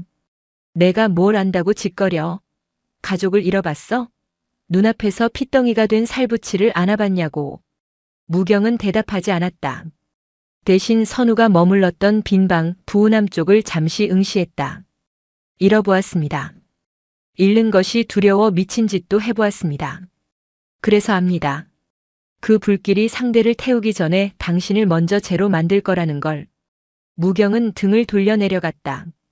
만석은 씩씩거리며 깨진 술병 조각을 발로 찼다. 재수 없는 늙은이. 두고 봐. 내가 놈을 찾으면 그 면상 앞에서 보란듯이 멱을 따줄 테니. 그날 밤 만석은 잠들지 못하고 절 주변을 배회했다. 늑대처럼 어둠 속을 서성였다. 그러다 우연히 절 뒤편 대나무 숲으로 향하는 희미한 오솔길을 발견했다. 사람이 다니지 않아 잡초가 무성했지만 누군가 주기적으로 밟고 지나간 흔적이 역력했다. 만석의 입꼬리가 비릿하게 올라갔다. 빙고. 다음 날 만석은 사라졌다. 아침 공양 시간에도 보이지 않았고 점심때가 되어도 요사체는 비어 있었다. 무경은 올 것이 왔음을 직감했다. 그는 서둘러 대나무 숲으로 향했다. 월영사 뒤편 빽빽한 대나무 숲을 지나면 사람들의 발길이 닿지 않는 깊은 골짜기가 나온다. 햇빛조차 잘 들지 않는 음습한 곳. 그곳에는 오래전 화전민들이 살다 버린 폐가가 한 채 있었다. 무경은 가쁜 숨을 몰아쉬며 산길을 올랐다. 늦으면 안 된다. 또 다른 업구이 쌓이기 전에 막아야 한다. 폐가에 다다랐을 때 무경은 멈칫했다. 무너져가는 흙벽, 구멍 뚫린 문풍지. 그 마당 한가운데에 한 사내가 무릎을 꿇고 있었다. 그리고 그 앞에 만석이 서 있었다. 만석의 손에는 번들거리는 단검이 들려 있었다. 찾았다, 이게 자식아. 만석의 목소리는 떨리고 있었다. 환희와 분노가 뒤섞인 기묘한 떨림이었다. 무릎 꿇은 사내는 고개를 들지 못했다. 덥수룩한 머리카락과 수염이 얼굴을 뒤덮고 있었고 입고 있는 옷은 누더기나 다름없었다. 그는 마치 도살장에 끌려온 소처럼 체념한 채 바들바들 떨고 있었다. 고개 들어. 만석이 칼끝으로 사내의 턱을 들어 올렸다. 드러난 얼굴은 흉측했다. 한쪽 눈은 짓물러 붙어 있었고 뺨에는 깊은 화상 자국이 있었다. 하지만 만석은 알아볼 수 있었다. 동생을 죽일 때 보았던 그 눈빛, 그 비열하고 잔인했던 눈매를. 칠성이었다. 칠성아. 형 왔다. 만석이 으르렁거렸다. 내 동생 기억하냐? 내가 창자를 끄집어낸 그 아이 기억하냐고. 칠성은 대답하지 않았다. 그저 입을 뻐끔거릴 뿐이었다. 말해. 잘못했다고 빌어. 살려달라고 개처럼 짖어보란 말이야. 만석이 칠성의 멱살을 잡고 흔들었다. 그때였다. 그는 말하지 못합니다. 무경의 목소리가 들렸다. 만석이 획 고개를 돌렸다. 숲 입구에 무경이 서 있었다. 뭐라고? 혀가 없습니다. 혀가 없어? 만석이 칠성의 입을 강제로 벌렸다. 입안은 텅 비어 있었다. 혀가 잘린 자리는 뭉툭하게 아물어 있었다. 이게 무슨? 제 손으로 잘랐습니다. 무경이 천천히 다가왔다. 3년 전 이자가 저를 찾아왔을 때 그는 피투성이었습니다. 죄를 씻고 싶다고 했습니다. 하지만 죽은 자는 돌아오지 않고 뱉은 말은 주워 담을 수 없으니 다시는 변명하지 않겠다며 스스로 혀를 잘랐습니다. 만석은 멍하니 칠성을 바라보았다. 칠성은 만석의 바짓가랑이를 잡고 머리를 땅에 찧었다. 쿵, 쿵, 쿵. 이마에서 피가 터져나올 때까지 그는 절을 멈추지 않았다. 그것은 살려달라는 애원이 아니었다. 죽여달라는 간청이었다. 하하하. 만석이 헛웃음을 터뜨렸다. 혀를 잘랐다. 3년 동안 여기서 숨어 살면서 붓다는 척했다 이거야? 웃기지 마. 그렇다고 내 동생이 살아 돌아와? 내가 혀를 자르면 내 동생 고통이 사라지냐고. 만석은 다시 칼을 높이 쳐들었다. 죽어. 지옥으로 가버려. 안 됩니다. 무경이 달려들어 만석의 팔을 붙잡았다. 70 노인의 힘이라고는 믿기지 않는 악력이었다. 비키시오. 이놈은 죽어야 해. 당신이 뭘 알아? 내 억장이 무너지는 소리를 들어봤어? 죽여서 해결될 일이면 1000번이라도 죽이라 했을 것입니다. 하지만 보십시오. 이자는 이미 죽어 있습니다.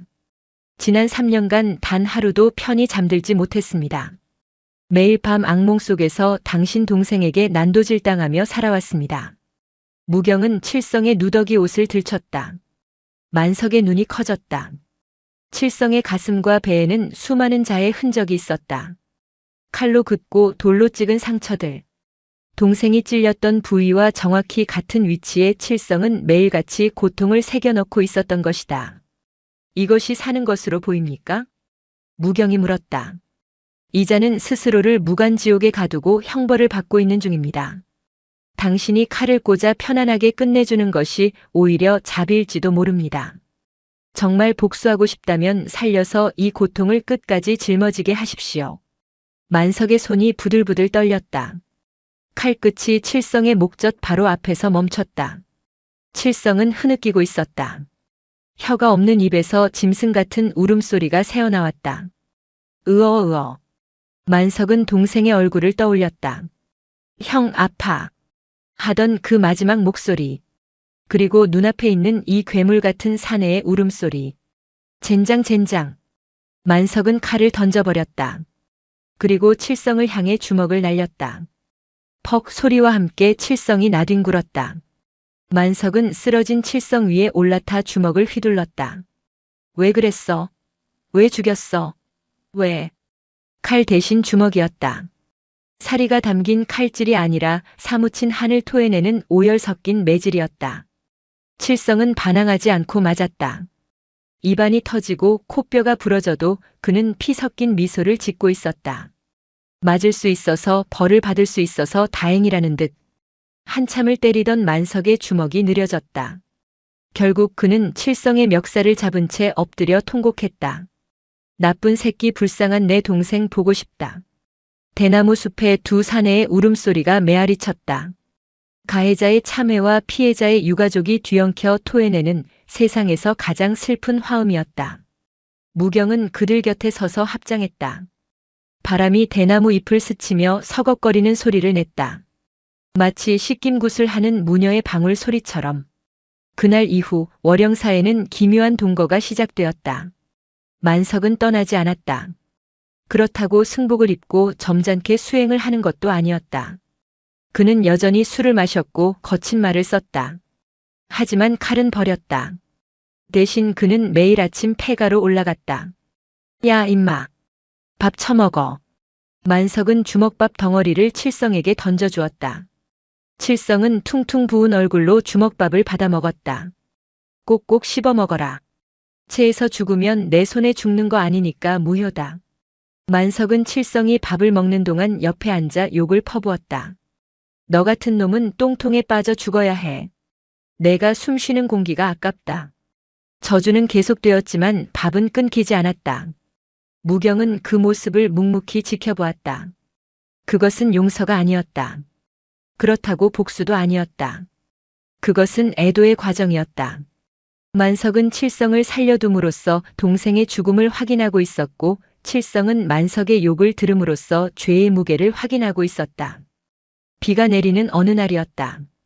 칠성이 고열에 시달리며 쓰러졌다. 상처가 덧나고 영양실조가 겹친 탓이었다. 만석이 헐레벌떡 무경을 찾아왔다. 스님, 저 새끼 죽으려고 해. 죽으면 원수를 갚는 것 아닙니까? 무경이 차갑게 말했다. 아니, 저렇게 쉽게 가면 안 되지. 내가 용서 안 했는데 지가 뭔데 죽어. 살려내. 스님 용하다며. 살인마도 살려내란 말이야. 만석은 횡설수설했다. 무경은 미소를 감추고 약통을 챙겨들었다. 갑시다. 살려서 더 괴롭혀줍시다. 폐가에 도착한 무경은 칠성을 치료했다. 썩은 살을 도려내고 약초를 붙였다. 칠성은 고통 속에서도 만석의 손을 꼭 잡고 있었다. 만석은 이거 안 나? 더러운 손 치워. 하고 소리치면서도 손을 뿌리치지 않았다. 밤새 간호를 하며 만석이 물었다. 스님. 네. 용서라는 게 됩니까? 안 됩니다. 무경의 대답은 단호했다. 용서는 인간이 할 수 있는 영역이 아닙니다. 억지로 용서하려 하지 마십시오. 그건 기만입니다. 그럼 어떡합니까? 평생 미워하며 살아야 합니까? 미움도 힘이 있어야 하는 겁니다. 그냥 미워하다가 지치면 그때 내려놓으십시오. 용서해서가 아니라 미워하는 게 힘들어서 내려놓는 것. 그것이 인간이 할 수 있는 최선입니다. 만석은 칠성의 잠든 얼굴을 바라보았다. 밉다. 죽이고 싶도록 밉다. 그런데 이놈이 죽으면 내 동생의 기억도 함께 사라질 것 같아 두렵다. 지친다는 거 참 슬픈 말이네요. 만석이 중얼거렸다. 여름이 절정에 달했을 때 칠성은 결국 세상을 떠났다. 병이 깊어서가 아니었다. 만석이 어느 날 술에 취해 이제 그만해라. 나도 지쳤다. 라고 말한 다음 날이었다. 칠성은 앉은 채로 숨을 거두었다. 그의 무릎 위에는 깎다 만 나무 불상이 놓여 있었다. 투박하지만 웃고 있는 동자승의 모습이었다. 그것은 만석의 동생을 닮아 있었다. 만석은 울지 않았다. 그는 칠성의 시신을 수습해 양지 바른 곳에 묻어주었다. 동생의 무덤 옆이 아닌 산 반대편 그림자진 곳에. 거기서 평생 반성해라. 죽어서도 편할 생각 말고. 무덤에 침을 한 번 뱉고 나서야 만석은 돌아섰다. 월영사 마당에 선 만석은 승복을 벗어 던졌다. 스님 나가요. 어디로 가십니까? 모르겠소. 다시 칼잡이로 돌아갈지 아니면 진짜 중이 될지. 일단 술이나 실컷 마시러 갈라요. 만석은 보찜을 맸다. 그의 표정은 칠성을 처음 만났을 때보다 한결 가벼워 보였다. 도끼가 빠진 자리에 허무함이 들어찼지만 그 허무함은 새로운 무엇인가를 채울 수 있는 빈 공간이기도 했다. 스님, 말씀하십시오. 고마웠소. 안 말렸으면 나도 저놈 꼴날 뻔했어. 만석은 꾸벅 절을 했다. 그리고 뒤도 돌아보지 않고 산을 내려갔다. 무경은 일주문 앞에 서서 그가 사라질 때까지 지켜보았다. 여름 매미가 시끄럽게 울어댔다. 삶과 죽음, 증오와 용서가 한바탕 휩쓸고 지나간 자리에 다시 일상이 찾아오고 있었다. 무경은 선우의 방 부우남으로 들어갔다. 방 한쪽 벽에 칠성이 남긴 나무 불상을 올려두었다. 그리고 그 옆에 만석이 깨트린 술병 조각 하나를 주워다 놓았다. 이것들도 다 부처님이지. 무경은 합장했다. 세상 모든 번뇌가 머물다 가는 곳 월영사. 무경은 이제 안다. 자신이 해야 할 일은 누군가를 억지로 바꾸거나 구원하는 것이 아니라 그들이 스스로의 짐을 내려놓고 갈 때까지 묵묵히 자리를 지켜주는 것임을. 마치 흐르는 강물 위에서 중심을 잡고 서 있는 징검다리처럼. 가을이 깊어졌다. 단풍이 월영사를 붉게 물들였다. 무경의 기력이 눈에 띄게 쇠하기 시작했다. 빗자루질을 하다가 숨이 차서 쉬는 일이 많아졌고 경전을 읽다가 눈이 침침해 덮어두는 날이 늘었다. 노하였다. 자연스러운 쇠락이었으나 마을 사람들은 수군거렸다. 큰 스님이 기를 너무 많이 쓰셔서 그렇대. 죽은 애 살리고 귀신 쫓고 하느라 수명을 깎아먹은 거지. 무경은 그런 소리를 들을 때마다 허허 웃었다. 다 쓰고 가는 게 남는 장사지. 아껴서 뭐 하겠나. 어느 날 무경은 꿈을 꾸었다. 선우가 나왔다. 선우는 훌쩍 자란 청년의 모습이었다. 승복 대신 간편한 평복을 입고 등에는 보찜을 메고 있었다. 스님. 오냐 선우야. 저 잘 살고 있습니다. 장터에서 국밥도 나르고 글도 배우고 가끔은 스님 생각하며 하늘도 봅니다. 그렇구나. 재미있느냐? 네. 힘들 때도 있지만 제가 선택한 힘들비라 견딜만 합니다. 선우가 환하게 웃었다. 스님, 이제 스님 차례입니다. 내 차례? 스님도 짐을 내려놓으셔야지요. 제가 무겁지 않게 받쳐드릴게요. 꿈에서 깨어난 무경은 자신의 손을 내려다보았다. 앙상한 가지처럼 말라 있었다. 갈 때가 되었구나. 저승사자가 가르쳐준 것이 있었다. 떠날 때를 알고 준비하는 자의 뒷모습은 아름답다고. 무경은 주변을 정리하기 시작했다. 남은 쌀과 반찬은 마을의 독거노인들에게 나누어 주었다. 아끼던 경전들은 아랫마을 서당에 기증했다. 옷가지들은 태웠고 낡은 가구들은 닦아놓았다. 그리고 마지막으로 자신이 평생 모은 다비돈을 꺼냈다. 장대인이 주고 간 돈, 만석이 훔치려다 두고 간 엽전 몇 푼, 그리고 자신이 평생 탁발에 모은 돈. 무경은 그 돈을 들고 읍내 대장간을 찾아갔다. 종을 하나 만들어주게. 종이요? 범종 말씀이십니까? 아니, 아주 작은 종. 바람이 불면 아이 웃음소리처럼 맑게 울리는 풍경을 만들어주게. 물고기 모양으로. 대장장이는 의아해했지만 무경의 뜻대로 정교한 청동 풍경을 만들었다. 물고기가 눈을 뜨고 있는 형상이었다. 눈을 감지 않는 물고기처럼 늘 깨어있으라는 뜻입니까? 대장장이가 물었다. 아니, 흐르는 물처럼 어디에도 걸리지 말고 자유롭게 헤엄치라는 뜻일세. 무경은 풍경을 받아들고 월영사로 돌아왔다. 그리고 부우남 선우의 방 처마 끝에 그 풍경을 달았다. 댕그랑 댕그랑. 가을바람에 풍경이 울렸다. 그 소리는 여느 풍경 소리와 달랐다. 쇳소리가 섞이지 않은 맑은 물방울이 떨어지는 소리였다. 되었다. 무경은 툇마루에 앉아 그 소리를 들었다. 자신이 없어도 이 소리는 남을 것이다. 바람이 부는 한 이 풍경은 울리며 이곳을 찾는 이들의 마음을 씻어줄 것이다. 그것으로 충분했다. 다시 겨울이 왔다. 월영사 위로 첫눈이 내리고 있었다. 7년 전 무경이 저승사자와 싸워 선우를 살려냈던 그날 밤처럼 세상은 온통 하얗게 지워지고 있었다. 하지만 공기는 달랐다. 그때의 눈이 생명을 얼어붙게 만드는 칼날 같은 눈이었다면 오늘의 눈은 세상의 모든 소란을 덮어주려는 듯 포근한 이불 같았다. 무경은 방문을 활짝 열어두었다. 방 안의 온기가 밖으로 빠져나가고 밖의 한기가 방 안으로 들어왔다. 경계가 허물어졌다. 안과 밖이 하나가 되었다. 그는 가장 깨끗한 승복으로 갈아입었다. 평생 기워 입어 누더기 같았던 옷 대신 장롱 깊숙이 넣어두었던 빳빳한 무명 옷이었다. 머리도 단정히 깎았고 손톱도 잘랐다.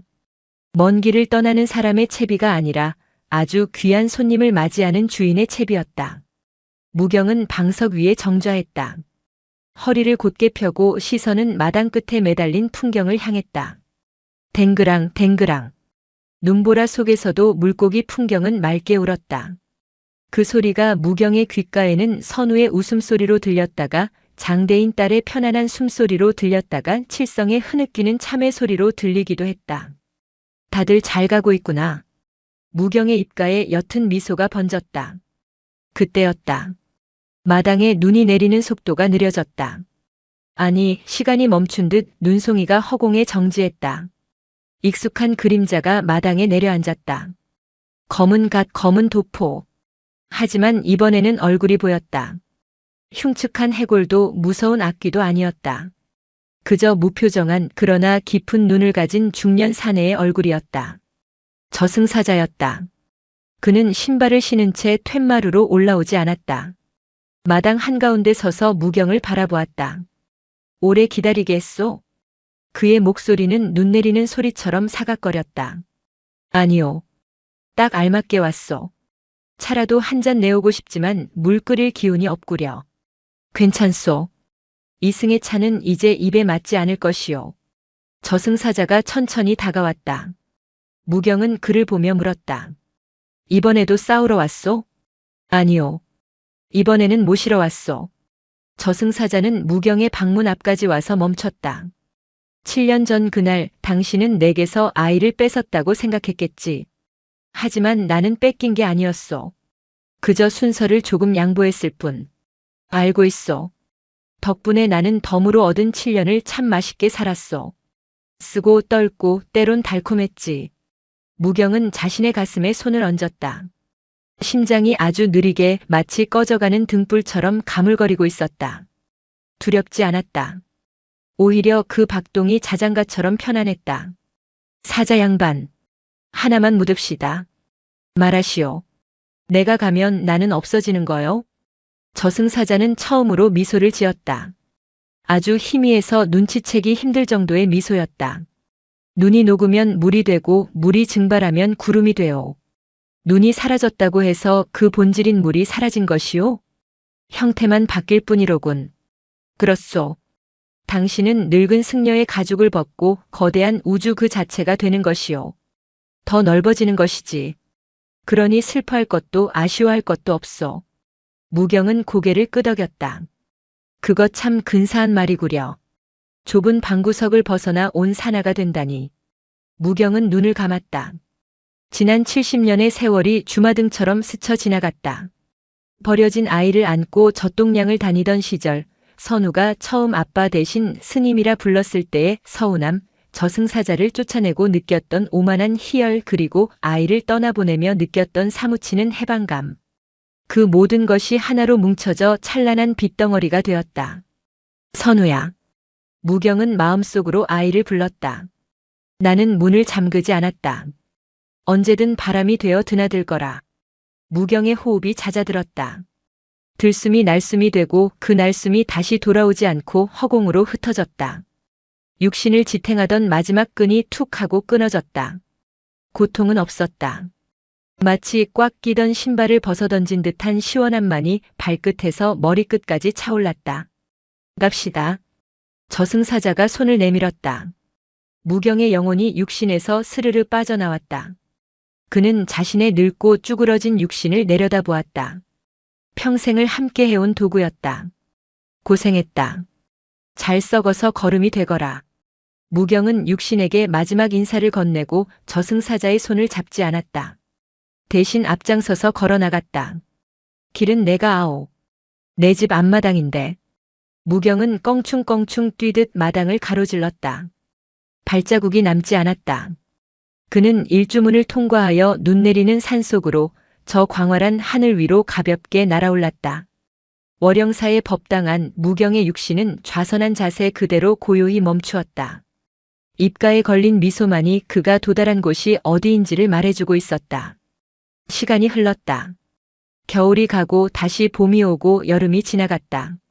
월영사는 폐사가 되었다. 주인 잃은 절간은 빠르게 낡아갔다. 마당에는 잡초가 무성해졌고 요사채 지붕에는 이끼가 끼었다. 하지만 흉물스럽지는 않았다. 자연이 만든 정원처럼 풀과 나무가 저를 부드럽게 감싸 안고 있었다. 마을 사람들은 가끔 올라와 향을 피우고 갔다. 그들은 무경 스님이 죽었다고 말하지 않았다. 산신이 되셨다고 말하거나 구름 따라 마실 나가셨다고 했다. 어느 늦가을 오후였다. 건장한 청년 하나가 산길을 올라왔다. 30 즈음 되어 보이는 사내였다. 구릿빛 피부에 단단한 어깨, 눈매가 선하고 맑은 사내였다. 그는 승복이 아닌 평범한 베옷을 입고 있었지만 걸음걸이에는 수행자의 기품이 배어 있었다. 사내는 일주문 앞에 멈춰섰다. 낡아서 칠이 벗겨진 현판. 월영사. 사내는 모자를 벗고 깊게 합장했다. 다녀왔습니다. 대답해주는 이는 없었다. 오직 산새들만이 지저귀며 그를 반겼다. 사내는 천천히 마당으로 들어섰다. 잡초가 허리춤까지 자라 있었다. 그는 낫을 꺼내 길을 만들지 않았다. 그저 풀을 헤치고 풀들이 다치지 않게 조심스럽게 걸었다. 법당 문은 열려 있었다. 먼지가 수북이 쌓인 마루 한가운데 쥐들이 파먹고 남은 낡은 방석 하나가 놓여 있었다. 무경 스님이 마지막 순간까지 앉아 있었던 자리였다. 사내는 그 자리에 무릎을 꿇고 앉았다. 그리고 바닥에 이마를 대고 오랫동안 일어나지 않았다. 그의 어깨가 아주 미세하게 들썩였다. 스님, 제가 너무 늦게 왔지요. 사내가 고개를 들었다. 눈가가 젖어 있었으나 표정은 환했다. 세상 구경 실컷 하고 왔습니다. 스님 말씀대로 세상은 넓더군요. 아픈 사람도 많고 배고픈 사람도 많고 그래도 웃는 사람도 많았습니다. 사내는 품에서 작은 주머니를 꺼냈다. 그 옛날 무경이 싸주었던 그 주머니였다. 팽이와 공깃돌은 없었으나 그 안에는 세상 곳곳에서 모은 흙과 돌멩이들이 들어있었다. 이게 제 공부였습니다. 사내는 주머니를 불상 앞에 올려두었다. 그리고 밖으로 나왔다. 그는 부운함 자신이 어린 시절 머물던 방 쪽으로 발길을 옮겼다.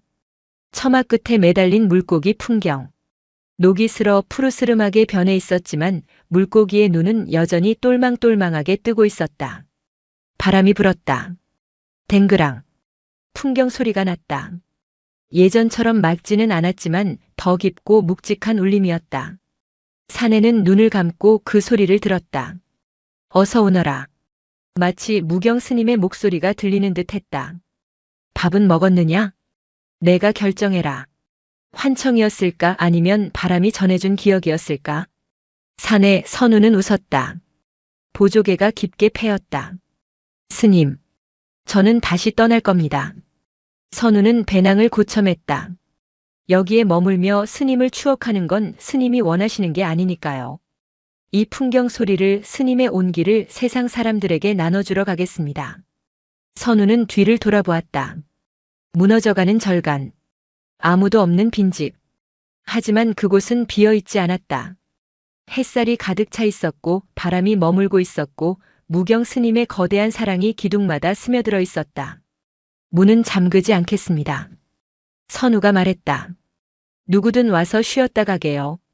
저승사자님도 다리 아프면 쉬었다 가시라고요. 선우는 씩씩하게 일주문을 나섰다. 내려가는 그의 발걸음은 올라올 때보다 더 가벼웠다.